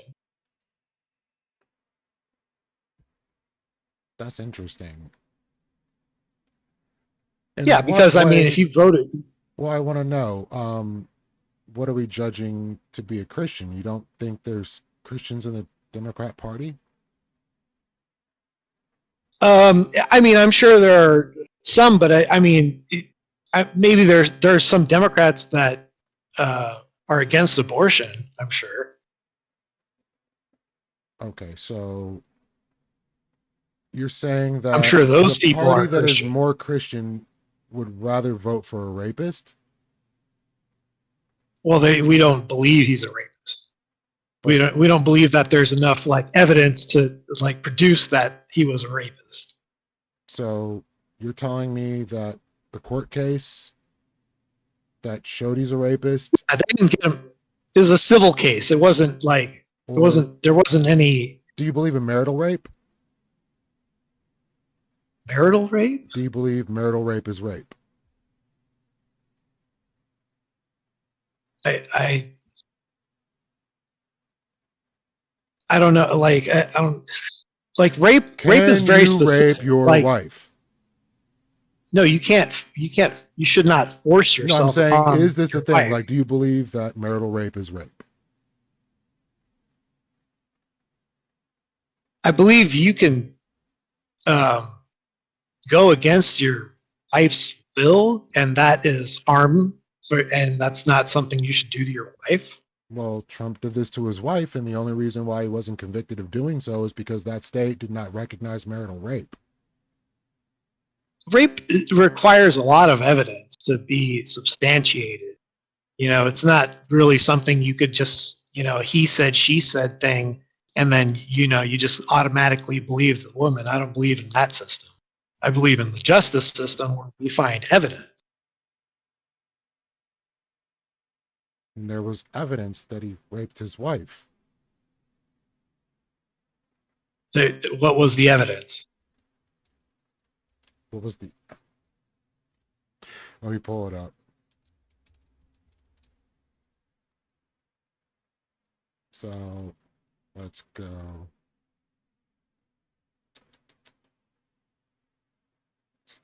Carol.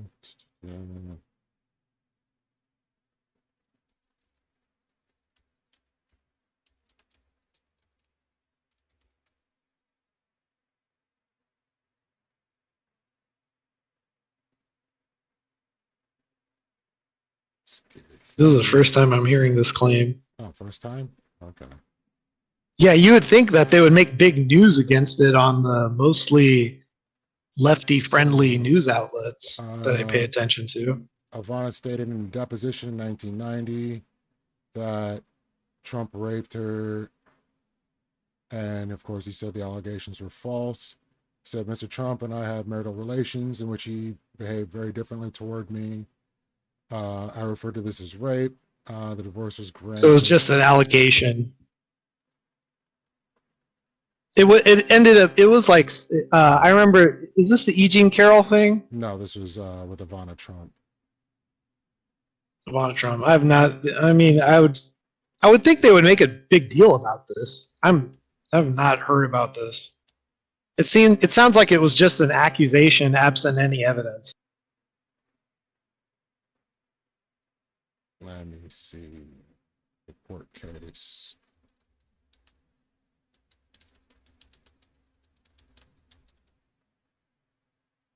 Trying to find it.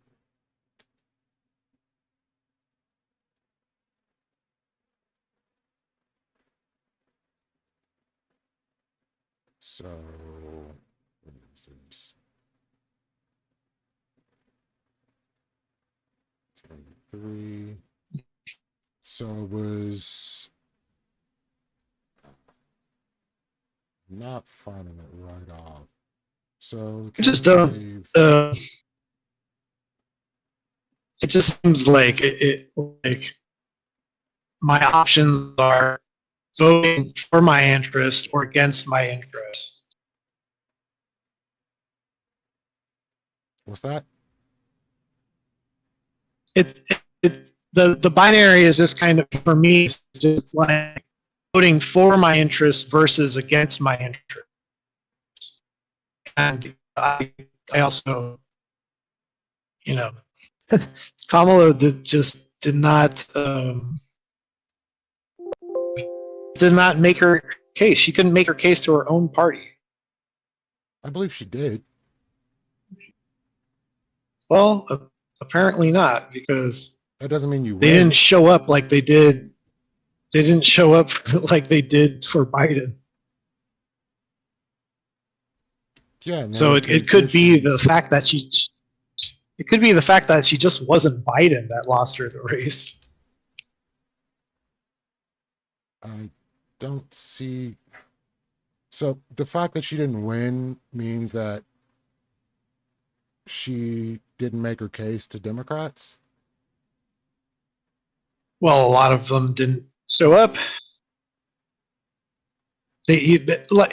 Trump won all 7 of the battleground states. Right. Yeah. I mean, it's not even. It is just bad, and all the Democrats know it's bad, and they feel it's bad, and it's a rejection. I just don't see where you guys get back to where you start making a case to the people that, even if it's not going to be Trump anymore. He's a lame duck president, but you're going to have to try to sell to us like, why did you choose the Democrats over J.D. Vance or whoever the next Republican person is? Because Trump has a great approval rating right now. So people seem to be approving of the job he's doing. So they're not only getting what they voted for, like they got the guy they voted for, and they're getting the promises that he made.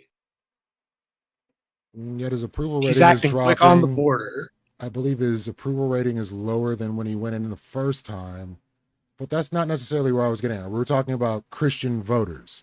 And we're talking about a Christian man, or not even a Christian man, but somebody that Christian people view as a good enough person to vote for.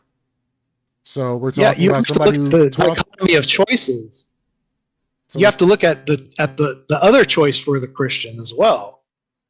So you got, on one hand, you got a person that is being accused of sexual molestation or rape or what have you, but has no solid evidence behind it other than an accusation.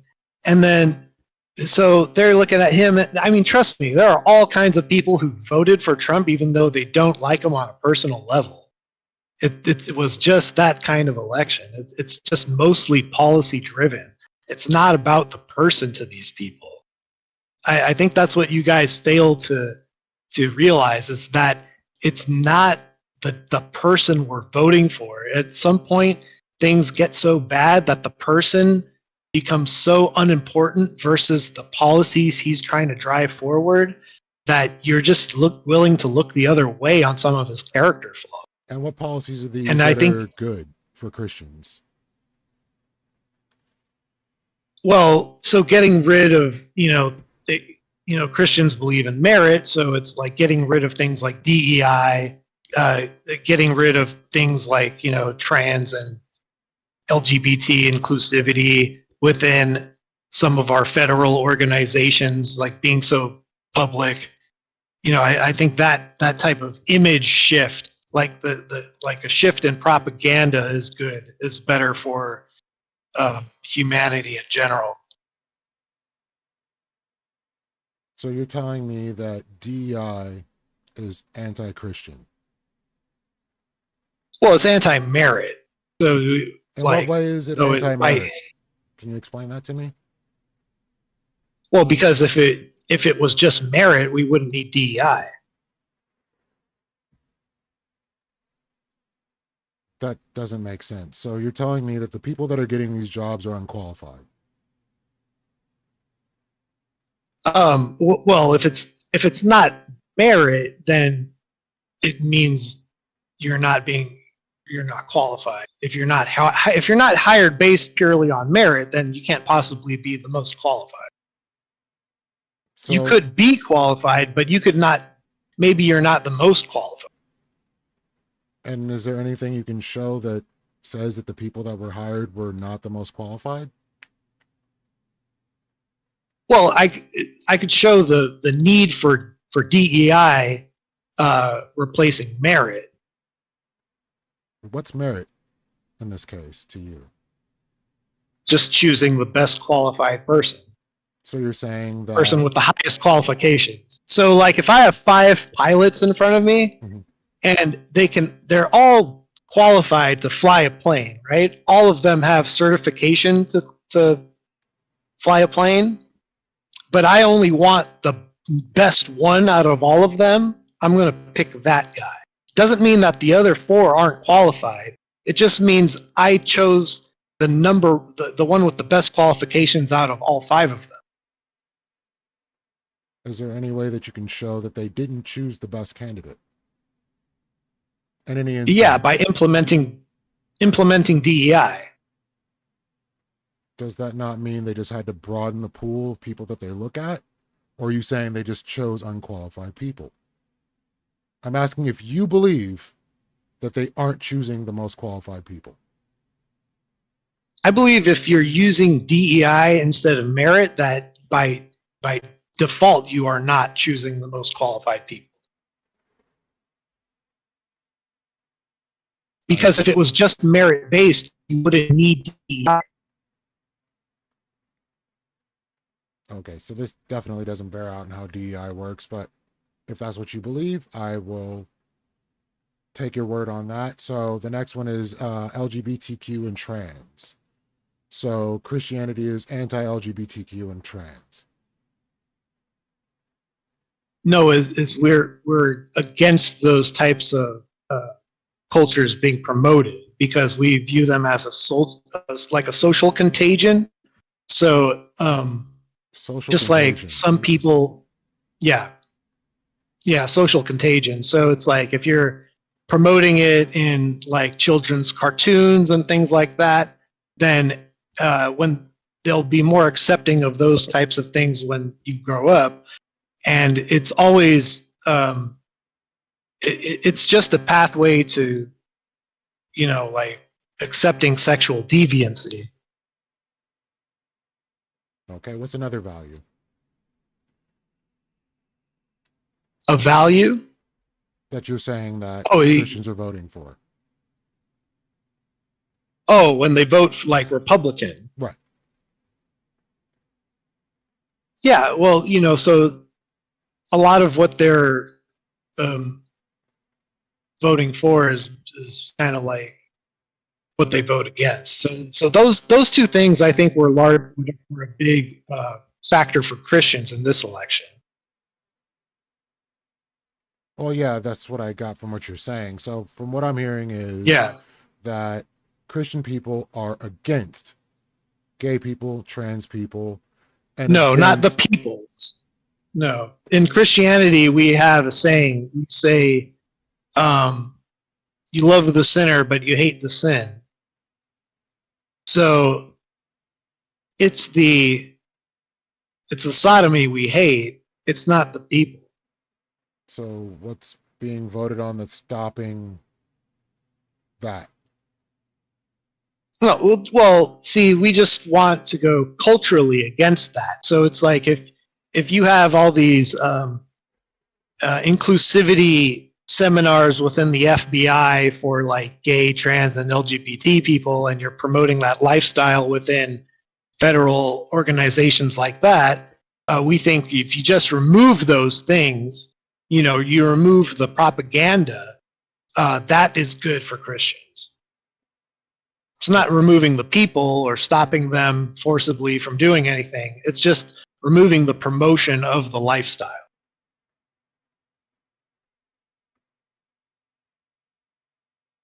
Okay. Can you see a difference there? No, Yeah. I really don't see a difference there. What I'm seeing is that No, people aren't being accepted as who they are, and so their lifestyle has to be hidden from view.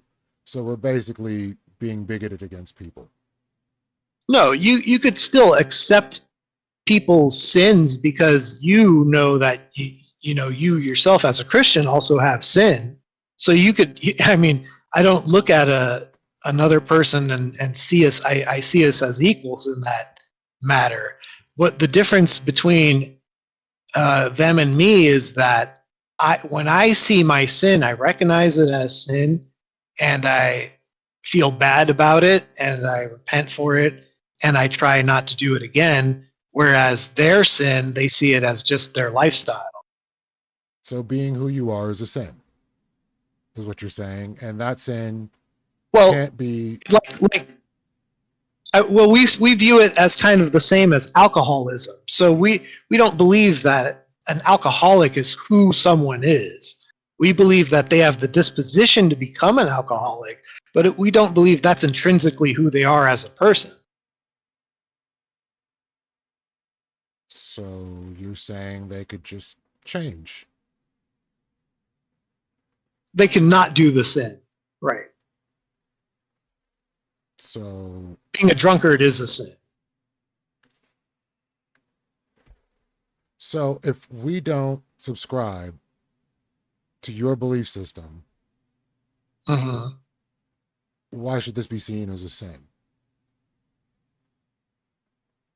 If you don't subscribe to it, why should it be seen as a sin? Well, it's still a sin to us, even if you don't subscribe to it. So what should give you the right to legislate over everybody else? If that's What's the case.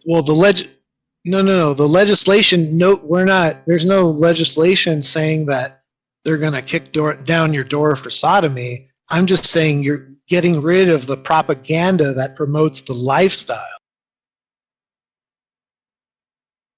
That's all I'm advocating for.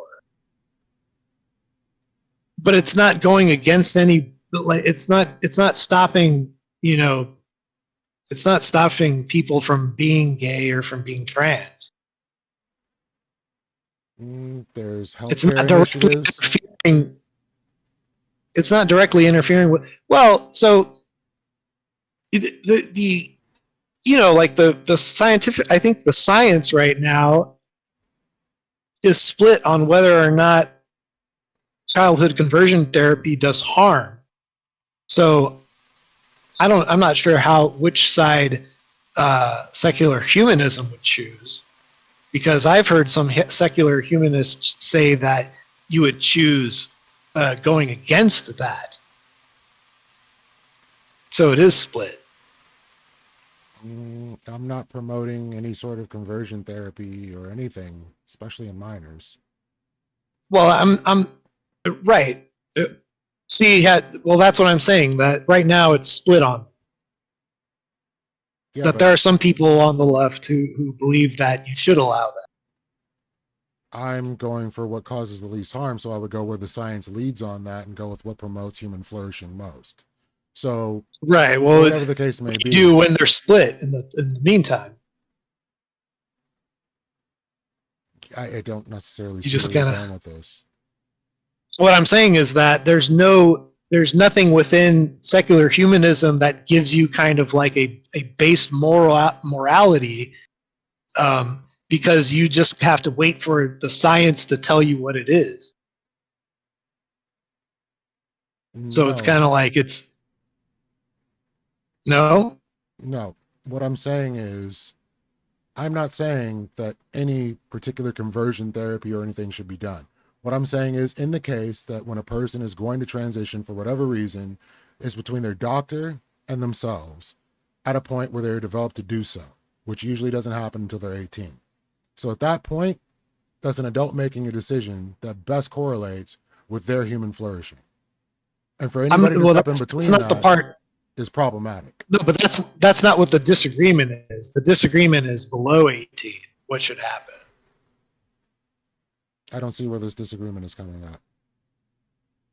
Yeah, there are some people that saying that you should be to be allowed to start transitioning before you're 18. You've never heard anyone advocate for that? Very few people. Very few? Oh, Very few. there's pretty significant. Well, anyway, like the debate's kind of still being had on that. That's what I heard last. I just hear Maybe they've reached some kind of. I just hear a bunch of conservative people complaining about trends in sports and other issues that nobody's really talking about. But have you heard a conclusion on whether or not childhood conversion therapy is good or not? Like, is it a good thing or not? Again, that's Like, between, have they? You mean there's no objective, like scientific answer on whether or not it improves the life of these kids who later on grow up into be adults and they don't have a huge amount of regret? So what I would say is usually these things are between a doctor, therapist, so on and so forth. I'm going to lean on whatever the doctors and therapists are moving forward with. So there's no what I'm asking is there's no universal prescription. No, I don't think there is. You're gonna get a different answer depending on what doctor you go to. More than likely not. So all the doctors will agree on what the answer is. I'm saying there are specialists in this field. There are people that know this field. I can't say that I know this field because this isn't my area of study at all. I'm not a doctor or biologist, so I can't say whether what they're doing is right or wrong in this instance. So I'm going to say I'm not going to tell doctors and physicians what they should be doing and how it's making people's lives better or worse in this instance. Right, but I'm saying if later on there was a final conclusive study and it said that childhood conversion therapy is indeed mostly net negative for the people who undergo it, then you would have to include that under your definition of harm, right? Yeah. Got it. Okay. So it's kind of like in our view, it's kind of like you guys are waiting to hear what the right answer is, whereas we already kind of know where it is. You're saying, and then when you guys get, and there's no justification you can show to know where. Well, we know that it's going to get there, and we're just going to be like, well, we told you guys a long time ago that this is what it was going to be, but you guys didn't want to listen. Here we are. So you believe you're correct. And so that's the prediction. You believe you're correct. That we will be proven correct. And I believe I'm correct because I believe that based on God's commandments for us and how seeing doing that kind of mutilation and that kind of modification on a child would seem greatly immoral and like child abuse to somebody who doesn't really have the mind to consent to such extreme changes at such a vulnerable and young and underdeveloped part of their life. We would see that definitely as harm to the child, whereas you guys kind of have to wait for a study to come out on it, and we're going to meet you at the finish line on this. That's what my prediction is. No, you're basically saying that a being whose will you cannot express nor can you show to be true is something that is guiding your thought process on something that can be quantified. Well, what would be evidence to you so that God exists or that God is true? I Because would most of think the time I would think whatever this God is, it would have the ability to let me know that it exists or what it wants, unless it's okay, incapable. is God described to be infinite? I don't know. It depends on your You don't definition know? of God. Well, he is that he existed before time. Can you demonstrate this? What existed before time? God. This is his claim, right? Right, these are This is claims. God's So claim that give me something. this is the right. In what way can you quantify the So claim? so God shares the same nature with us, that only we can comprehend. That things that set us apart from the animal kingdom. One of them would be, uh, like the laws of logic, right? So, do the laws of logic exist absent the human mind? No. They don't. So the fact that I cannot be you and you cannot be me wouldn't exist if we passed away and we're no longer on Earth anymore. I wouldn't know. You wouldn't know. So like The you laws of wouldn't logic know. exist as long as we are living within, or as long as this space exists. The laws of logic will exist. And in another place, the logic's going to be different. No, but everyone agrees that those with logic agree on what logic is. So like there's like the law of identity, of non-contradiction, like that something cannot be true and untrue at the same time. So like, is water wet, right? Does water stop being wet just because the human mind isn't there? So it's not necessarily universally understood that water is wet. It has the quality of being wet, but this isn't a logical thing. So to us it is. Then why do people disagree? That water is wet? The quality of water is wetness. Yeah, we all agree on that. Okay. So that shares the laws of logic share the same nature as God. They are infinite, absent the human mind. They exist whether or not me or you are here right now. The laws of logic would cease to exist when people cease to exist because there'd be no mind to process the logic. No, it would still hold though. Like it would still, like the world would still exist as it does, even without our minds being here. And what would express this logic at that point? Logic is something that we have given a definition for. And we've come to take these laws as they are. But would Earth still be here if all humans were gone? I don't know. Possibly. That's interesting. Okay. All right. Well, that's what you believe.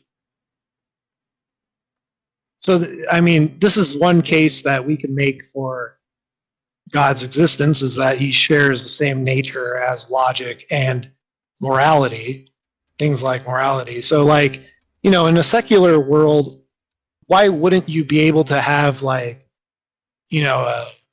like a child sex doll? Mhm. Right? You're not doing any harm to anybody. Some people make the case that it would actually be good for, pedophiles to have access to something like that. So, like in a secular world, why wouldn't it be okay to have something like that on the market? So what I'm saying is logic is a human construct. You're not going to get logic without humanity. The same deal goes if you wanted to have sex with a child doll. That's a mental illness. Well, but humanity exists because God put us here, right? So logic, of course, is going to exist as long as God. You're making a claim that God put us here. There's nothing you can show that says God put us here. Well, it's my faith that and the fact that God shares the same nature with logic, that proves to me that His word is true and that His plans were true. Say that again. So that God in His it's like, so if all humans were gone, logic would no longer exist, right? Right. There's no brain to quantify them. So that would be God choosing to delete logic. Where does the God come into play here? If people no longer existed, people exist because God. So if people didn't exist, it would also be because God. Yeah, no, that's a claim that I don't believe to be true. Right, but I'm giving you your answer to if humans didn't exist, logic would no longer exist. Well, then that would just be God choosing to end logic. That's a weird assumption. So how do you quantify that God would be choosing to end logic in that instance? Because He'd be ending humanity, and if you're saying only our collective minds can know logic, like logic can only be possible with humans, then that means that God got rid of logic by getting rid of us.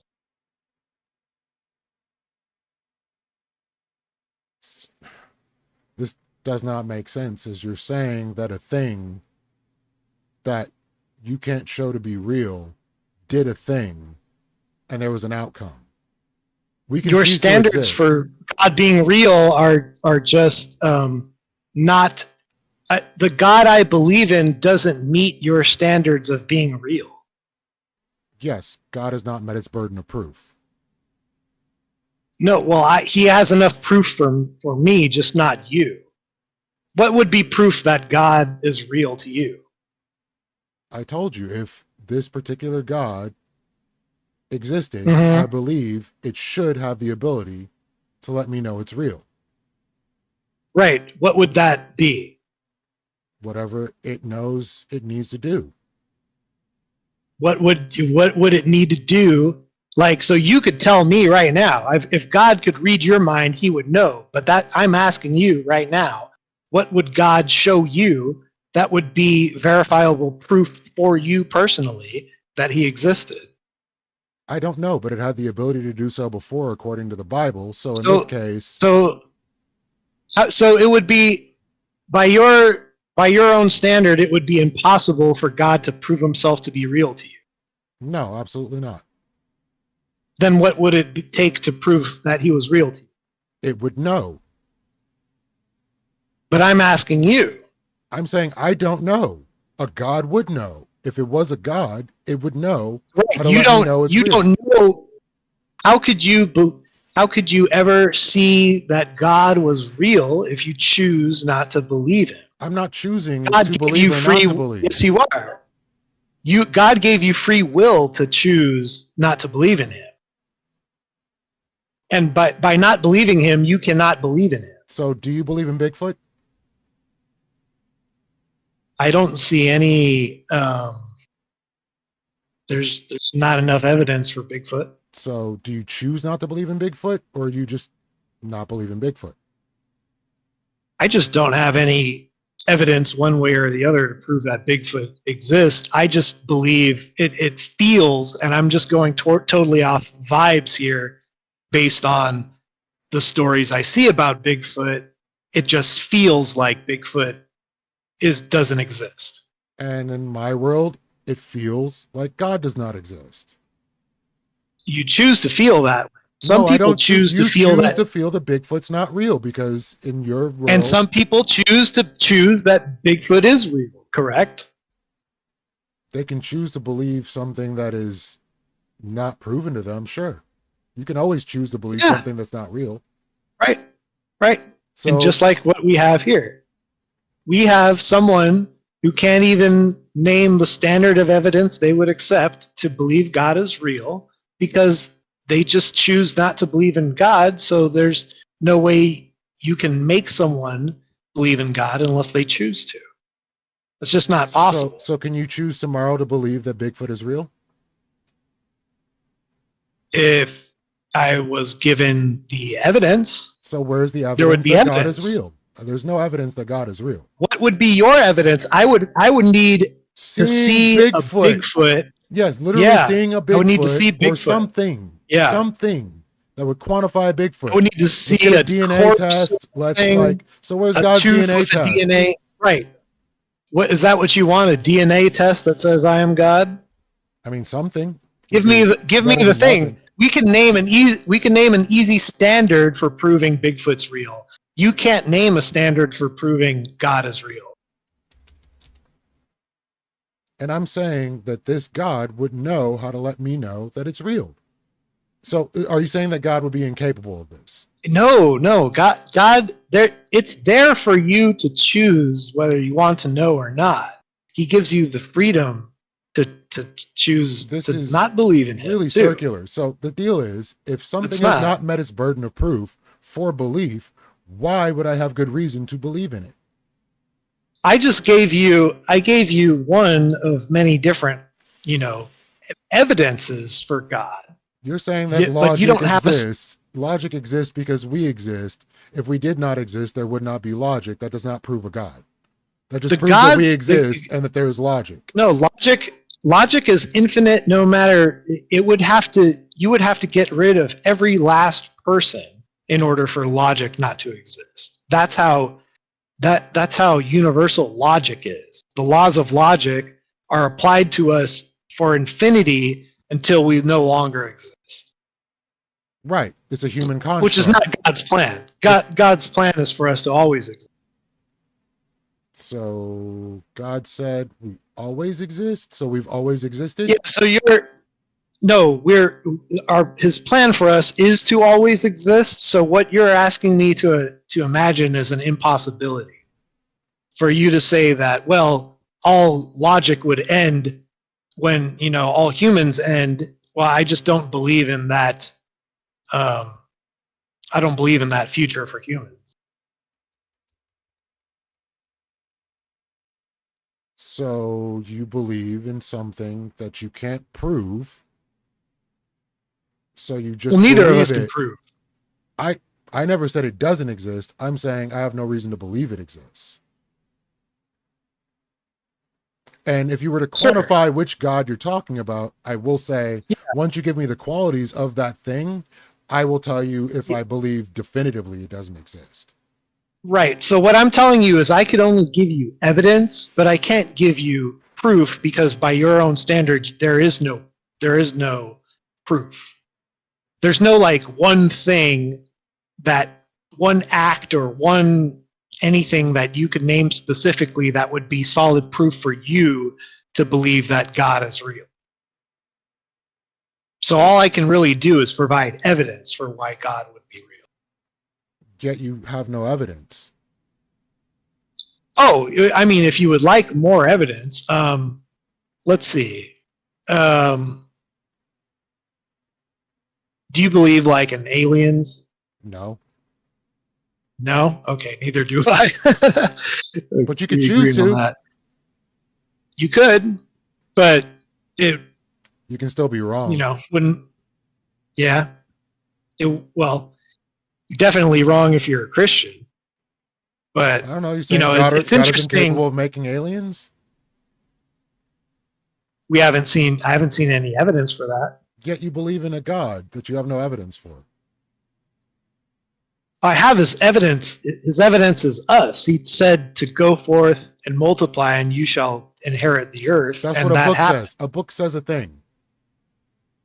And it happened. It already had happened before the book was written.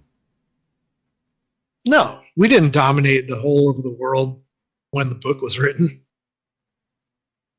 I mean, we don't necessarily dominate it now. nature kind of dominates as we get wrecked by natural disasters and everything else. So until we can subjugate We're- nature itself, I don't say we have full dominion of the earth, but you can say whatever you that's want on kind of that. happening. Yeah, no, I mean, I've heard that people. It used to be a conspiracy theory that they were trying to control the weather, right? Now they're starting to see that that might be a thing. Oh, Um, so another thing you believe that you have absolutely no proof for. So let's get to another evidence. oh, you for don't God. believe? Yeah, sure. Uh huh. So, yeah. So, what about like? Have you ever heard of like the fine tuning argument? Yes, Yeah. What do you think of that? I think it's a terrible argument. Why? So you're saying that the Earth was fine tuned for life on Earth, or what's For run down- humans, or well, like for life to exist on here. If you observe the nature of our universe, it's very dead. You know, like it's very uninhabitable, and seems like just a very convenient coincidence that life ends up here and nowhere else. So what are the chances that it was going to happen? You mean under God? I mean, in 100%. general, I'm saying you can't prove a God, but we exist. So Well, yeah, the thing is, I can't prove a God to you because you have no standard of proof to which I could prove a God. So I can prove we exist. how could I? Yeah, but do you? I think I don't know if you understand that you have an Okay, so impossible I'm standard. going to say that it was universe creating pixies. And those universe Okay. creating pixies made the universe and we popped up in here. Do you have a doctrine and the ecclesiastical authority of a? Yeah, I have a book Um, that says that universe creating it's- pixies did it. And it's existed Really, I don't for believe you. thousands of years. Oh, okay. And it's this goes back, and you had a person who, died for all your sins, and Yeah, there was a great pixie Like- savior that made sure that sins could be forgiven at some point. yeah. Well, that doesn't exist, but the Bible does, right? And then because of the Bible, mankind dominated the earth. Because of the Bible, mankind dominated the earth. Yeah, mainly. And what proof do you have for that? Well, the Europeans were the ones like British. They were the only ones able to, at the time, colonize as far from their homeland as they did. They were kind of they measure the success of a civilization by how far outwardly they spread, So and they definitely did that. that's definitely not historically accurate, and neither is the Bible. So what I'm saying is people existed. Which part? The Talking about Europeans coming to America and So there And, were no civilizations taking before over- that. There weren't people here already living, doing things. oh yeah, they were, but I mean they didn't have like complete dominion over nature the way the Europeans did. I don't When think they anybody brought, has complete dominion Christianity. over nature. I already made that statement. Well, I mean, we gained the upper hand. We are the apex predator. We were We already.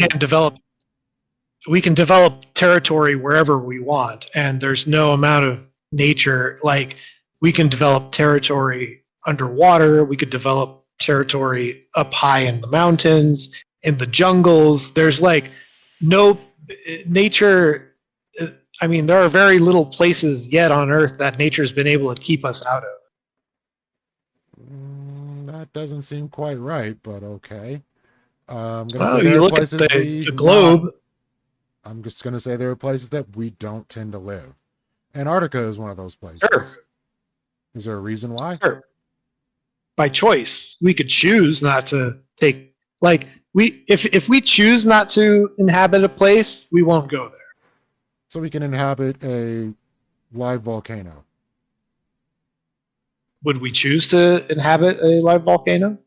I'm just going on your logic of it. We can subjugate the It would nature of be this planet. We can make it whatever we want it to be. That's not going to damage the like ecosystem at all. what I just said is accurate. There are hardly any places, land in the earth, landmass, that has been able to kind of keep us out of it. We're able to make, we're able to make out pretty well in almost any environment by manipulating the nature around us to the best of our ability. Now, sure, we can't go directly into a volcano, but other than that, I think we're pretty peachy. Okay, so wow. I'll leave that at that. So your book says a thing, and you believe because the book said a We thing. did the thing, and then it came true. So does that discount all the other books that said similar things about how we got here? Well, I mean, we kind of gained the most power, and we have kind of like the most dominant culture.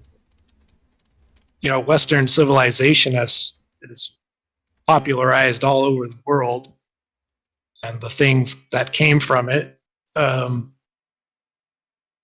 Christian nations help the non-Christian nations more than the reverse. We seem to be pretty good stewards of humanity. So it's actually a good thing that we have this country. Turned out good for everybody else, too. So a lot of other countries benefit from us being a country. You count Catholics as Christians? Yeah. Okay. More or less. I mean, it's a Christian basically would be someone who accepts like the Nicene Creed. So there's, a few things that we kind of agree upon, right? Okay, that's pretty Catholic. Well, they come from us. They come from the Orthodox Church. So, they agree with all of our doctrine. We just don't agree with their papacy and some of the other things that they changed. Okay, and so how is any of this evidence that a God made it happen? What do you mean?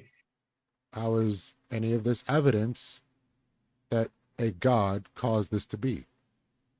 Well, the evidence for us is more like, the fruits of.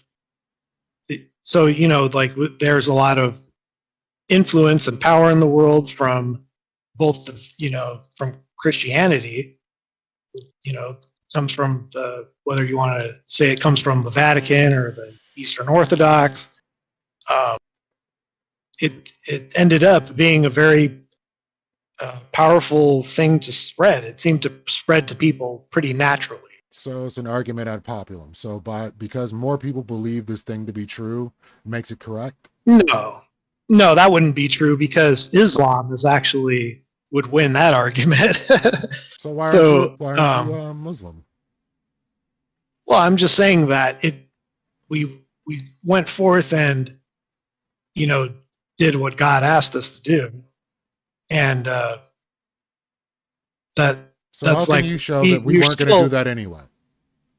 Well, we're still more powerful than the Muslim nations. So because you're more powerful, that makes you correct. I believe it's the other way around. It's that because you are more correct, you become more powerful. So might makes right. No, right makes might. Right makes might. And yes, I don't think that's true. Oh, well, you don't think it's true, but I think it's true. So it was right that people had slaves. And because they were right, they had the might to do so. No, I don't believe slavery is right. you're inhumanely treating someone inhumanely and below yourself when you're all supposed to But be they must have been created right equal. because they had the might to do so. No, So how does that's that not logic what. work? No, I'm saying that you are given when the more right you are by God, the more might you're given. It's not that any way you use your might is moral. So they were It's more that right. being moral. They were more right than the people they subjugated. No, what they did was, in a way, if you're a Christian in a pagan-dominated society and you have slaves, you have the better treatment of those slaves than the pagans do. That's what the rule is trying to tell you. So if they were more right than you, they should have had everybody else as slaves? Well, we were more right than the people who believed in slavery, and that's why we abolished it. Saying Christians abolished slavery? Yeah, That's definitely not yeah. true. It was partial. It was a big. Oh, definitely, it was a big part of Lincoln's reason for wanting to abolish slavery. He was a very devout Christian. No. He said he would have let totally. the institution of slavery stand if he could avoid the war. There were economic reasons So for not Christianity, economic reasons. Christianity was the social reason that put so much pressure on the war to be fought. They didn't believe it was a Christian thing to do to force the ownership of to allow the ownership of slaves. If you are the majority in your land, which that rule for slavery was made when Christians were not in power. When Christians are in power, you should just not have it. So Christians weren't in power. At the time of that writing of that passage, no. They were living in Roman society. I'm talking about Americans. Yeah, Christians are in power in America And primarily. they had slaves. It's just half of many of them did, and then half of them did, and now nobody does. Because of Christianity. Yes. Yeah, no, that's not correct. Why is that not correct? Because it was literally about economics. It was literally about people seeing human rights issues. It wasn't about Christianity. It was Christianity, human rights. Everyone was most people in the colonies were Christian at the time. It was their Christian ethics which led them to believe in their human rights. In both directions, to believe that they didn't have human rights and to believe they had human rights. So because like I said, at odds with each other. The North was more well read in Christian beliefs than the South was. The South was largely illiterate.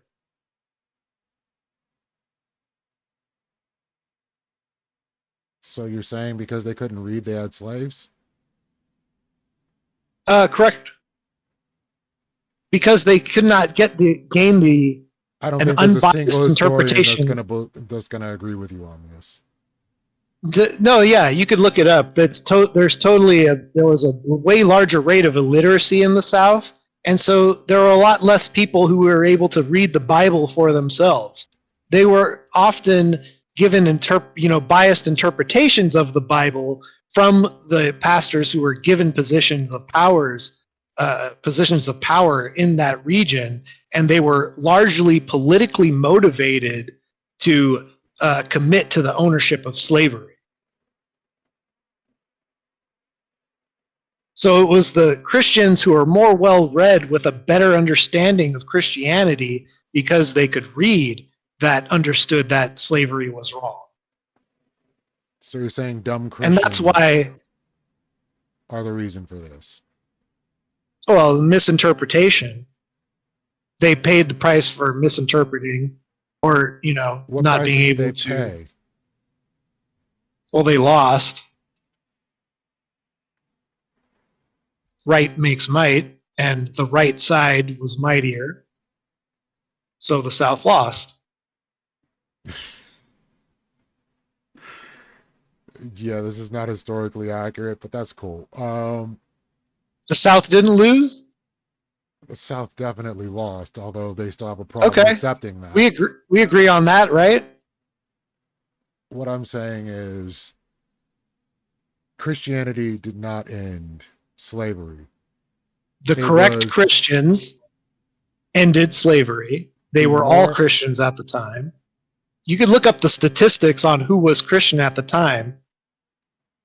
So the It's French very- coming and helping it's- out, all the other countries that helped out and fighting the South had to do with the Christianity of the North. They making would have sure that never the South- came over to help out. Who would they have helped out? It's who they were coming to help out. the primary American government. That's what was in dispute. No, it wasn't in dispute. That's what they went to war over. The South was in dispute about that. Nobody else was. That's the South versus the North, sir. That's exactly correct. They were in dispute about who had the correct vision for the future of the country. They wanted to succeed. The North. We both know the history. Yeah, I don't think nobody we else disagree on it. recognized the South as being the primary control of America. The same as America doesn't see Texas as being the primary control of America. Even if they believe they should be their own thing, that's not what it is. Nobody's going to recognize that. So, Well, they were going to fight for that belief that they were going to be their own thing. And that's what they did. They had to fight over it. They couldn't just be told no. I mean, they could have, they just didn't want to be. They didn't want to be. Exactly. They chose to fight. And fight we did. And they lost. So they chose wrong. They chose wrong and they lost. And that's because they weren't strong enough Christians. They weren't obedient Christians. They weren't obedient. Okay, so that's why they lost. So every single Yep. war that is lost by America or by any other nation is because they're not obedient enough Christians. No, it didn't really have anything to do quite with, not every war had the same circumstances. The circumstance of this war was they had a disagreement on whether or not black people should be treated as humans. And one side deemed that they weren't human, so that the Christian rules did not apply to them. That's within Christian rules. The what? Slavery No, in general is it's within not- Christian rules. No. There are rules about how to treat your slave. It's not a rule to take slaves in as a Christian. So they were being obedient. No. I don't see where this is. No, there's no incorrect. there's no commandment saying that you should own a slave. And there's That no goes command- against Christian. But if it doesn't say not to, you're not being disobedient. If you're in a society where slavery is the norm and you own one because you're in that society, it gives you the guidance on how to treat that person. That it only applies to when Christians live in societies where they're not the dominant force of that society. So then all the other rules work the same. I think you're picking and choosing how you go along. Why would no? How am I picking and choosing? So you're saying God's commandments don't count when Christians aren't the dominant society. You just do whatever that society does. No, I'm saying that there is no rule that slavery is not ethical under Christians. Slavery Under- shouldn't be ethical under under anything. Christian but ethics. It seems to be under Christian ethics. It shouldn't be logical under anybody. Well, it's funny because it doesn't. The proof to me is that today slavery doesn't exist in any major like Christian country, but it does exist in non-Christian countries today. Like there's still slavery going on in Africa right now. Okay. And what I'm saying is that all the places that aren't Christian, a lot of the only places that still have slavery are places that aren't Christian. So I'm judging Christianity by its fruits, and the fruits seem to be that they all unanimously agreed to ban slavery from their society. I would say that would be the fruits of secular moralism, where at one point it was perfectly fine to own slaves, and that was never really the case. No, well, that's not true because Christians fought a war against their own people over the moral wrongs of slavery. They wouldn't go and die for something that was just a social belief. It had a higher calling than that. To them, they were fighting for human decency. These are claims that you're making. So you're saying at one point you could look into what the Union soldiers themselves believed. A lot of them were Christian. I'm saying what changed? At one point, it was fine in Christian society to have slaves. All of a sudden, something changed to where they said, no, we shouldn't have slaves.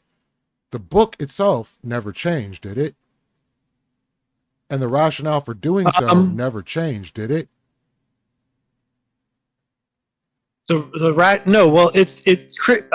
Slavery was more of a cultural thing. It was more like in every, it was something that naturally developed in every culture.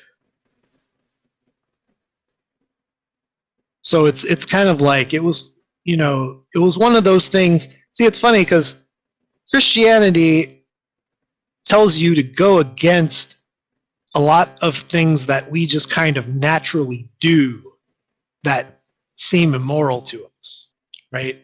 So it's like humans seem to have a natural tendency to kill and, rape and things like this, and we see that as immoral, even though they have like a natural tendency to do these things. And Christianity tells you like not to do these things. So if it's like a man-made religion, then it sure goes against a lot of what man is made to do. So if tells you to greatly restrict your how much you violate yourself and other people. So what you're telling me is if there was somebody, like say you had a town of 50 people, and some person in your town of 50 people was just randomly murdering people that he disagreed with or she disagreed with. Are you just going to let that happen just because, this is what humans do? Or is something going to be done about it? No, that's not my belief. That's not my belief as a Christian. No, I'm asking my belief as a Christian. If you were to take Christianity out of it altogether. You're asking me to, what you're asking from me is an impossibility. So you can't think under normal terms. I don't believe that what you consider to be normal is normal. So not wanting the person that makes me food to die and I don't get food anymore is not normal. I think murder in general is not good. Then why do we still murder? We still have wars. We still kill people. These things still happen. It's just we have different rationales for when these things happen. Free will, because we were granted free will. Suffering is a necessity for free will to exist. So wrap your head around, if you had a town of 50 people and certain people in this town do services and somebody kills the people that does these services, is it Christianity that's going to say, I don't want the people that are doing these services, the people that are around me that are part of my society, that I don't want dead because this person just wants to kill them? You're just going to let that ride? going to say like murder is wrong, so it's like I'm not going to let it occur on that basis, no matter who it is. So under no circumstance should anybody die? No, killing can be permitted, but murder should always be wrong. But like there should always be rules and laws against murder. So we established a long time ago that what each society deals as justification for killing someone is different. It's not a universal rule. Right. So with this being the case, at one point if somebody stole your horse, you could kill them. I don't.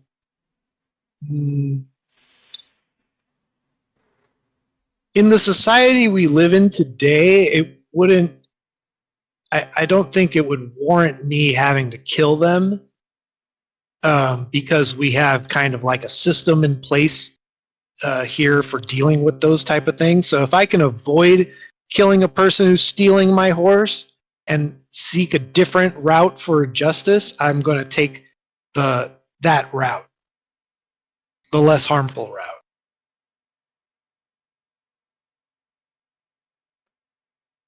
So you're picking and choosing when to apply these laws. No, that's the law. The law has to be applied to the circumstances you're living in.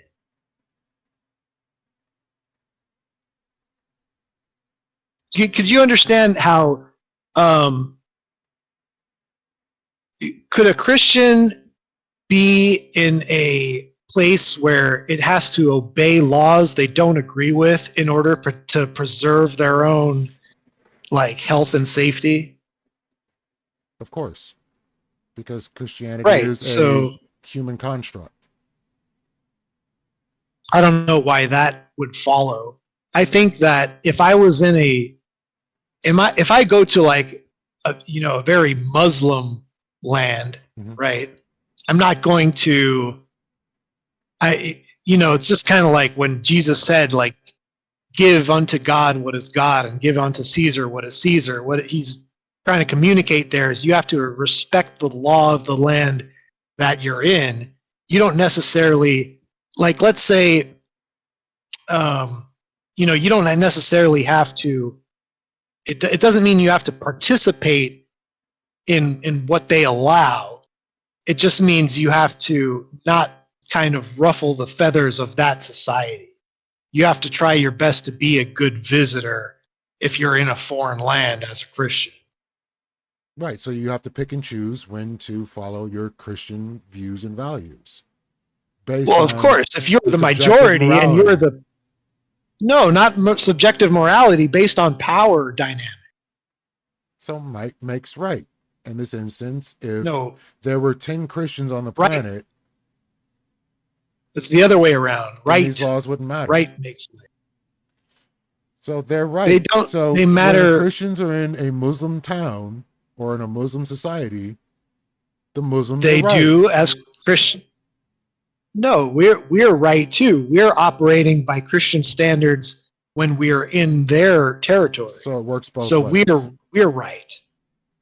It works the way it was intended to. So if you were to operate under Christian standards in a Muslim society, they're absolutely not going to do anything about it.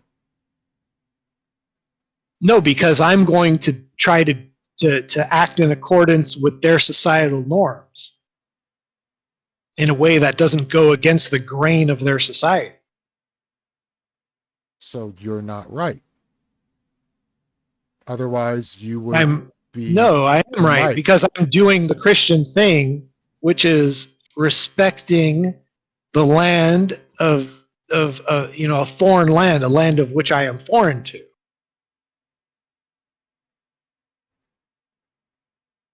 How am I not obeying God's commandment? So you're saying God's commandment is the reason why Christians don't do whatever they want if they go somewhere else. But you're saying that if they're right, and in this case they would be the right ones, they would be the ones in power there. That's the understanding I have. No, the Christians are in power where they were meant to be. So there are places that Christians aren't meant to be in power because they're not right in those instances? Just it wasn't their destiny.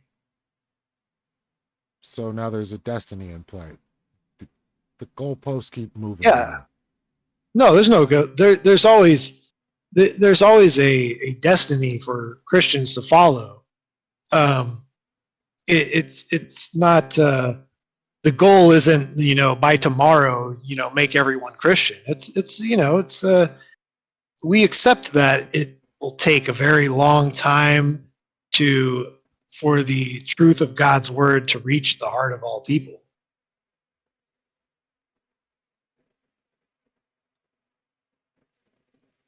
Oh, okay.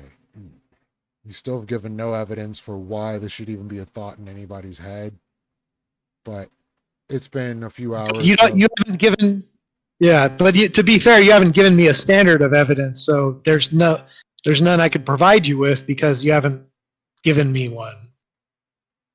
You're saying that this God can't show the evidence.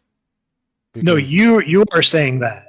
You are saying that there is no evidence I would accept to believe in God.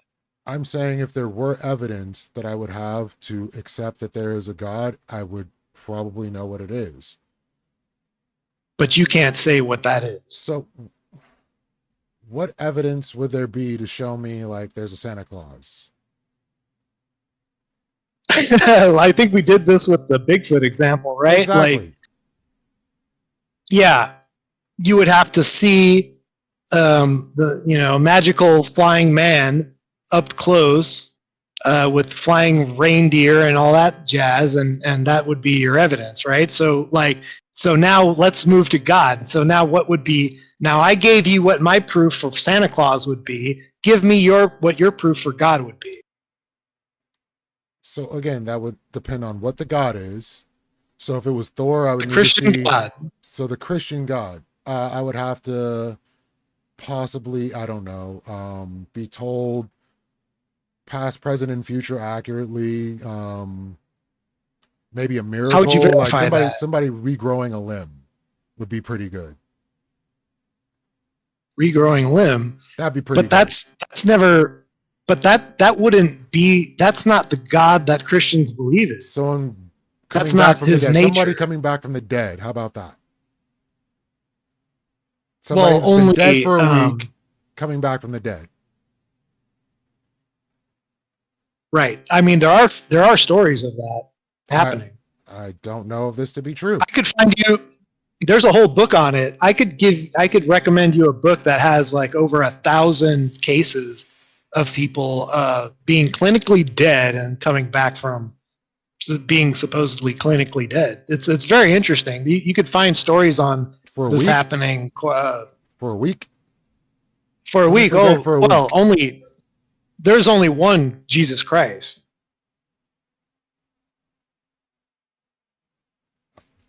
So let's go with 2 days then. How long was Lazarus dead for, supposedly? I wouldn't be able to Lazarus recall. was dead for 4 days, so apparently there's more than one Jesus Christ. Well, no, he wouldn't. There was only one 3 days. Jesus He beat Christ. Jesus by 1 day. Wait, you said that you said Jesus was dead for a week. No, Lazarus. It was 4 days, but yeah. Jesus was dead for 3. He rose on the 3rd day, right? Mm-hmm. Lazarus beat him by a day. So apparently there's 2 Jesuses. Okay. No, although only Jesus performed Jesus's miracles and knew that he would be sacrificed for humanity before he was sacrificed for humanity. So let me get a 4-day dude.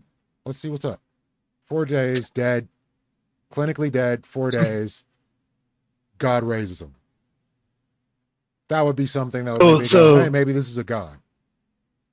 So the proof of, but the thing is that would be impossible because you would have to kill somebody. No, they could just die. Would you have to? I don't know why Lazarus died. Did somebody kill Lazarus? Or did he just die? It's not in God's, but it's not in God's nature to just like resurrect So people why do you do it then? left and right. So I also heard that when Jesus came back, a bunch of people rose out of their graves, walked around town. This seems to be in I God's don't know about nature. that. That's like a fringe story I've heard about. Like they they debate about like the zombie myth. I've heard about this before. I mean, it's in the I don't think Bible, it carries so much I'm water. not in that. I don't think any of it carries much Uh, water. So all you're I don't saying think is it. because things exist, they exist, and you're saying it's because the things in your book are No, true, and I don't believe you. no. I made my case for why I believe things exist, and I just don't think Because book told you. maybe you weren't like If you never retaining. had the book, No, no, if you never had the no, book, because would you know this? there's no other source for morality other than I've already stated that the Christianity. morality of Christianity is horrific. No, the morality of Christianity like by as given to us by Jesus is not horrific. So only Jesus or the whole book? Well, the whole book the whole book is the Old and New Testament. So we're given a contrast. You already said that you don't want to follow the Yeah. Old Testament. No, I'm saying there's a contrast. God came when Jesus came, he was the new covenant, and he told us what to keep from the Old Testament and what to disregard. And what did he tell us to disregard? Well, he told us that we would no longer receive direct commandments from God to do things like slaughter, like what they did with like the Canaanites. Yeah, he never said that the law is not there anymore.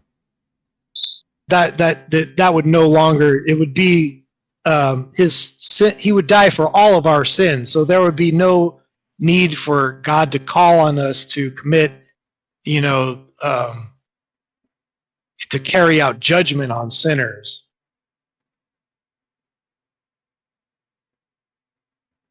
Was there ever So we need don't- in the first yeah. place? So Isn't it God that does the- this? Because people did things that were against the commandments all the time. God didn't tell people to kill these people. Except for certain things like, not liking gay people. Murdering them was like one of the things that they were allowed to do. But like other things, like if somebody were to lie, you don't just murder them. Right. Well, like that's not what I advocate for. Like I'm advocating for more Christian ethics in our society today, and that benefits mankind as a whole, because you can't have human flourishing without people, and if you don't, secularism always leads to nihilism, because you can't reason away from it. There is no higher purpose to look towards within secularism. There is a higher purpose within, Christianity. I would say another evidence that Christianity is true is that Christians have better mental health and they live longer lives. So you're saying there's no depressed Christians? I didn't say that. Okay, so I don't think you can really quantify that statement. So I'm No, going to leave it's been that. scientifically proven. I could give you a study on that. There's multiple studies on that, actually. Okay, well, I'm going to need to get some proof on that. But as that goes, like, I don't think you're correct. I don't believe Christians It's have better definitely mental true. health. I also believe the happiest places on the planet are secular.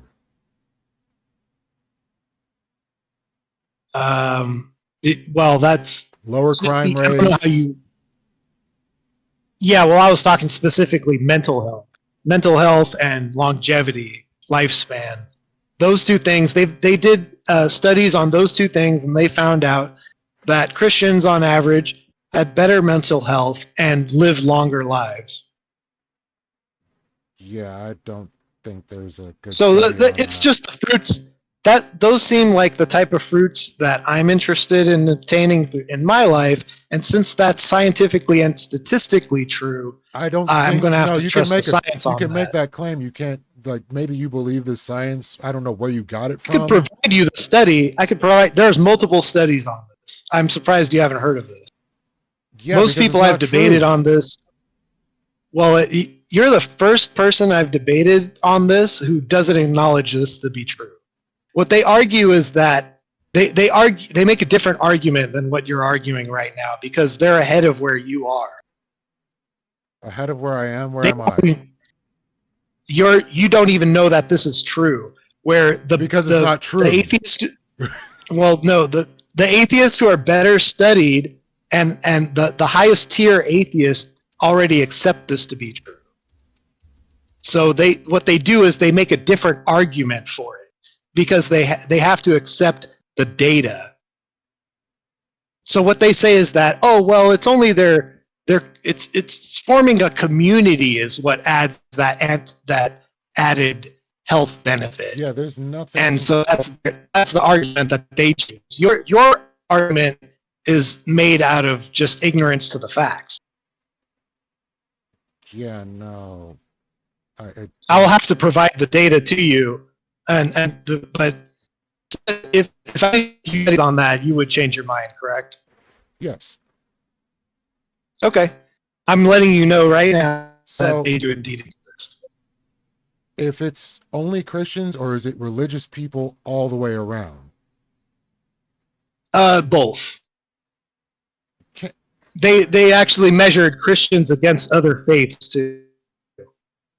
Yeah, if you can show me that Christians live longer than any other faith, Mm-hmm. I will definitely That is change my false. mind. And you'll believe that God is real. No, why would I believe that?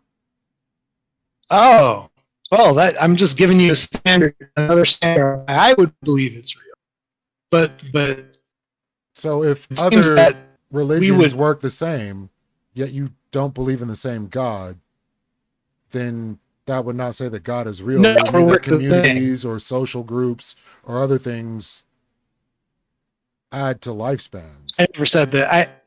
I never made the claim that they were the same. Right, I understand that.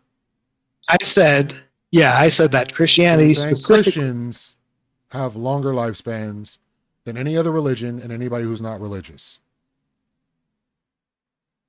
That's what the studies have shown to be true. Sure, I don't believe that's true, but if you can send me something on that, I will definitely take a look at it. And if it bears out, I will definitely just admit that. That's not a problem. Cool. Okay. Well, I'm just saying that evidence is one of my evidences for God, and since there's a pile of it that we didn't get into, maybe another time, but I think we just kind of disagree. On reality, yes. Yes, we definitely disagree on reality. Well, okay, I guess I'm not. I haven't been proven that. Yeah, I'm saying the morality of your Bible is horrendous. It advocates for... Because you misinterpreted it. I didn't misinterpret it. It's what the book says. You did. So the Bible doesn't say that you can have slaves. It doesn't tell you how to keep people for all eternity, like from father to son, so on and so forth, to trade off people. Different rules for Hebrew slaves versus Gentile slaves. It doesn't advocate for abortions if your wife is unfaithful. Your book doesn't cover any of that. Why do you think that Christian majority nations don't have slavery anymore? Because society doesn't allow for it. No, but the society is majority Christian. That's why I gave that qualifier. There are multiple societies there are no slaves in Japanese society. They're not majority Christian. This is not something that fits. I'm saying if your claim is that Christianity allows for slavery and says it's a good thing, then why don't we see that pan out in majority Christian nations where Christians make up the majority of the nation? Because the laws are not going to allow for Christians to continue to enforce it. But if it's a Christian majority nation, then it's Christians making the laws. No, not always. So you're saying if there's more Christians, so what you're saying is in a Christian majority nation, it's going to be Christians making all the laws. The Christians are going to have the most influence on the laws. Yes. You're saying most influence, not that they're going to make the laws. They're going to have the most influence on the laws that are passed. Not necessarily. No? Well, so what happened to abortion? It was what happened to Roe v. Wade? It was there, and then it was no longer there in the same nation.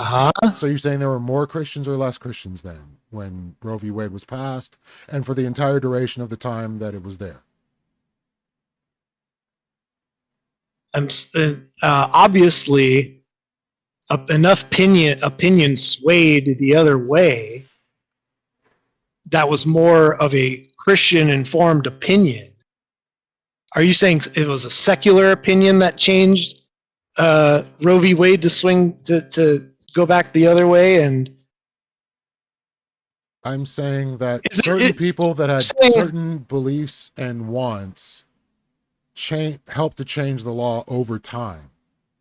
Hold on. Okay, so make this make sense to me real quick. So you're saying in all the Christian nations, it just so happens that the only reason slavery doesn't exist in majority Christian nations is because secular people are making the rules, correct? That's your claim? No, I'm saying society deemed that it was something that they don't like. But I just said to you that it was a Christian majority. No, it was not a Christian majority. It was literally secular and Christian people. I'm telling you, I don't think you're hearing the question I'm asking. I'm asking you, in the nations that are, in the countries that are majority Christian, how come all the slavery is gone? Like, how come they don't allow slavery in those majority Christian nations? And I'm saying, why was slavery the most brutal in majority Christian nations for a long period of time? We disagree on that. I think that Muslim slavery is a lot more brutal. It still is. Still is today. They still practice it. Yeah, no. It's still more brutal. I'm going to say chattel slavery was like right up there with the most brutal slavery on the planet. No, I'm saying longer than it should have. The way it was chattel slavery. Christian. So you're saying for the whole time in America that was going on, it wasn't a majority Christian nation, and then for some reason it became a majority Christian nation and they ended it? It's that Christians' literacy rates went up, and so the understanding of Christian doctrine went up with the literacy rate. That's what I'm saying. So you're saying illiterate people made the slave Bible? People who were like well-read to know how to pick and choose verses to condone slavery using the book that you're working from. The wrong people can get into power, but they don't always stay in power. And these were Christian people. Well, if you take on slavery, then you don't have a great understanding of Christian rules. Incorrect. So, no, they were incorrect in their interpretation, and as our literacy rates went up, our understanding of the Bible and Christian law went up, and we became better Christians. The Bible was a liturgical book. It wasn't meant for the layman. It's good for the layman to read the Bible, but it was always meant to go hand in hand with ecclesiastical authority to help you interpret the Bible. So without that ecclesiastical authority being there, a lot of people who came here to America were Protestants, so they didn't have any ecclesiastical authority to translate the word of God to them. That had to come later with time as their own literacy rates went up. Literacy rates that only the head of churches had at the time. Not everyone could read back then, my dude. Where are you getting this from? This is history. It's history. It's absolute history. You could look into the history of the South. The South had a way lower literacy rate. And the people who came over were Protestants who didn't want to live under the subjugation of the dominant churches of the time. This is history that you're making up seemingly as you're going along. I'm not making it up. Or at least it just makes you happy. Because you're telling me that the people that were practicing Christians that owned slaves just couldn't read. It's a known fact that the South had a much lower literacy rate than the North. That is just a fact. You can verify that. And so what you're telling me that as their literacy rate went up, they realized, oh, the book doesn't say slavery isn't bad.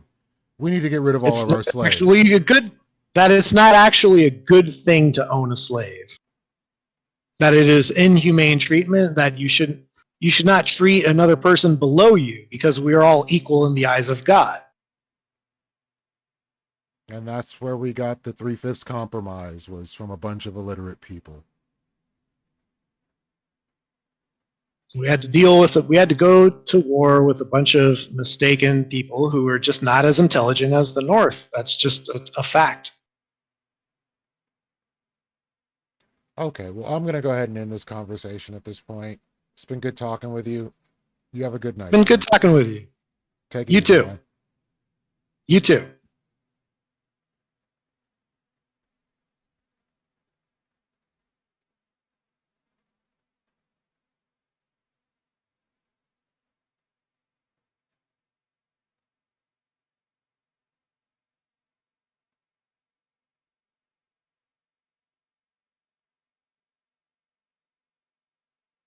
Ooh-wee. So on that, we were going to be at an impasse. There's no way he was going to actually rectify history and information in those statements being made. I don't know. Hopefully he's on Prime's panel next week. No, probably not, but we'll see. Wow. There was no standard that was being held throughout any of that. So because people couldn't read, then that's why they thought the Bible said what it said. But then once they could read, they realized that this wasn't right anymore. So they stopped doing that.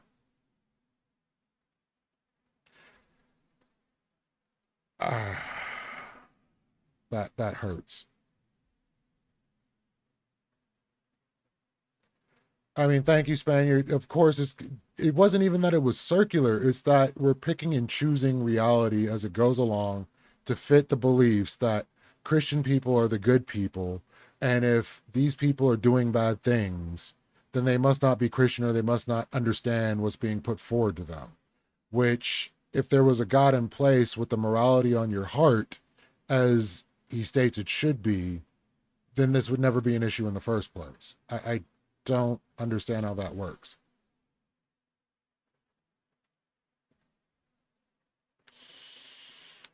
So that's beyond circular. And for me to say, what proof would there be for a God for me? That's a whole nother one right there. I would think whatever God exists would know how to get across to you that it's God. You know what things are. So the same as he stated, like, I know what Bigfoot is when I experience Bigfoot, you would probably know what God is when you experience God.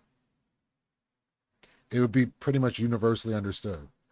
So yeah, we just pretty much got, so yeah, not wanting to follow the Old Testament, not showing why the Old Testament is no longer valid. like he's using the book as he chooses. That's up to him. I can't tell him what to believe and what not to believe. Yet he says that we can choose what we want to believe, but only in the instance of God, not in the instance of anything else.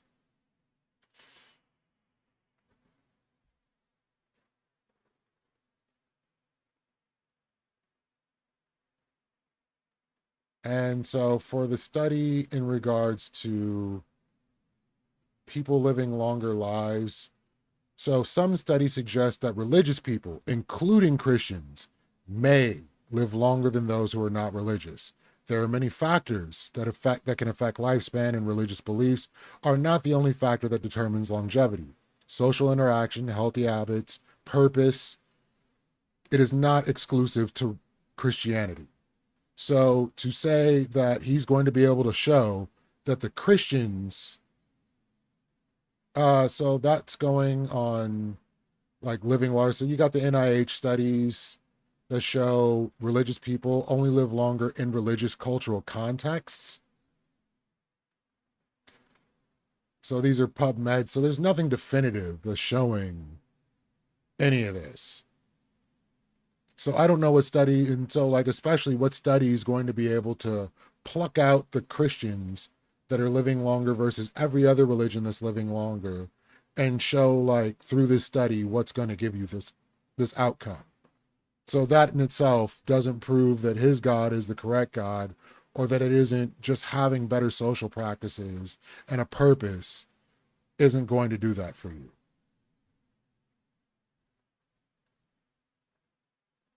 Yeah, if he sends me links, like anything that he's coming with, I'll go with whatever he's going to give me because there's nothing I can find that's definitive on this.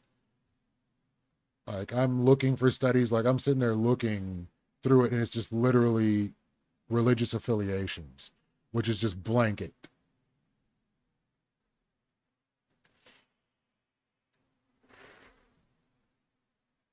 Yeah.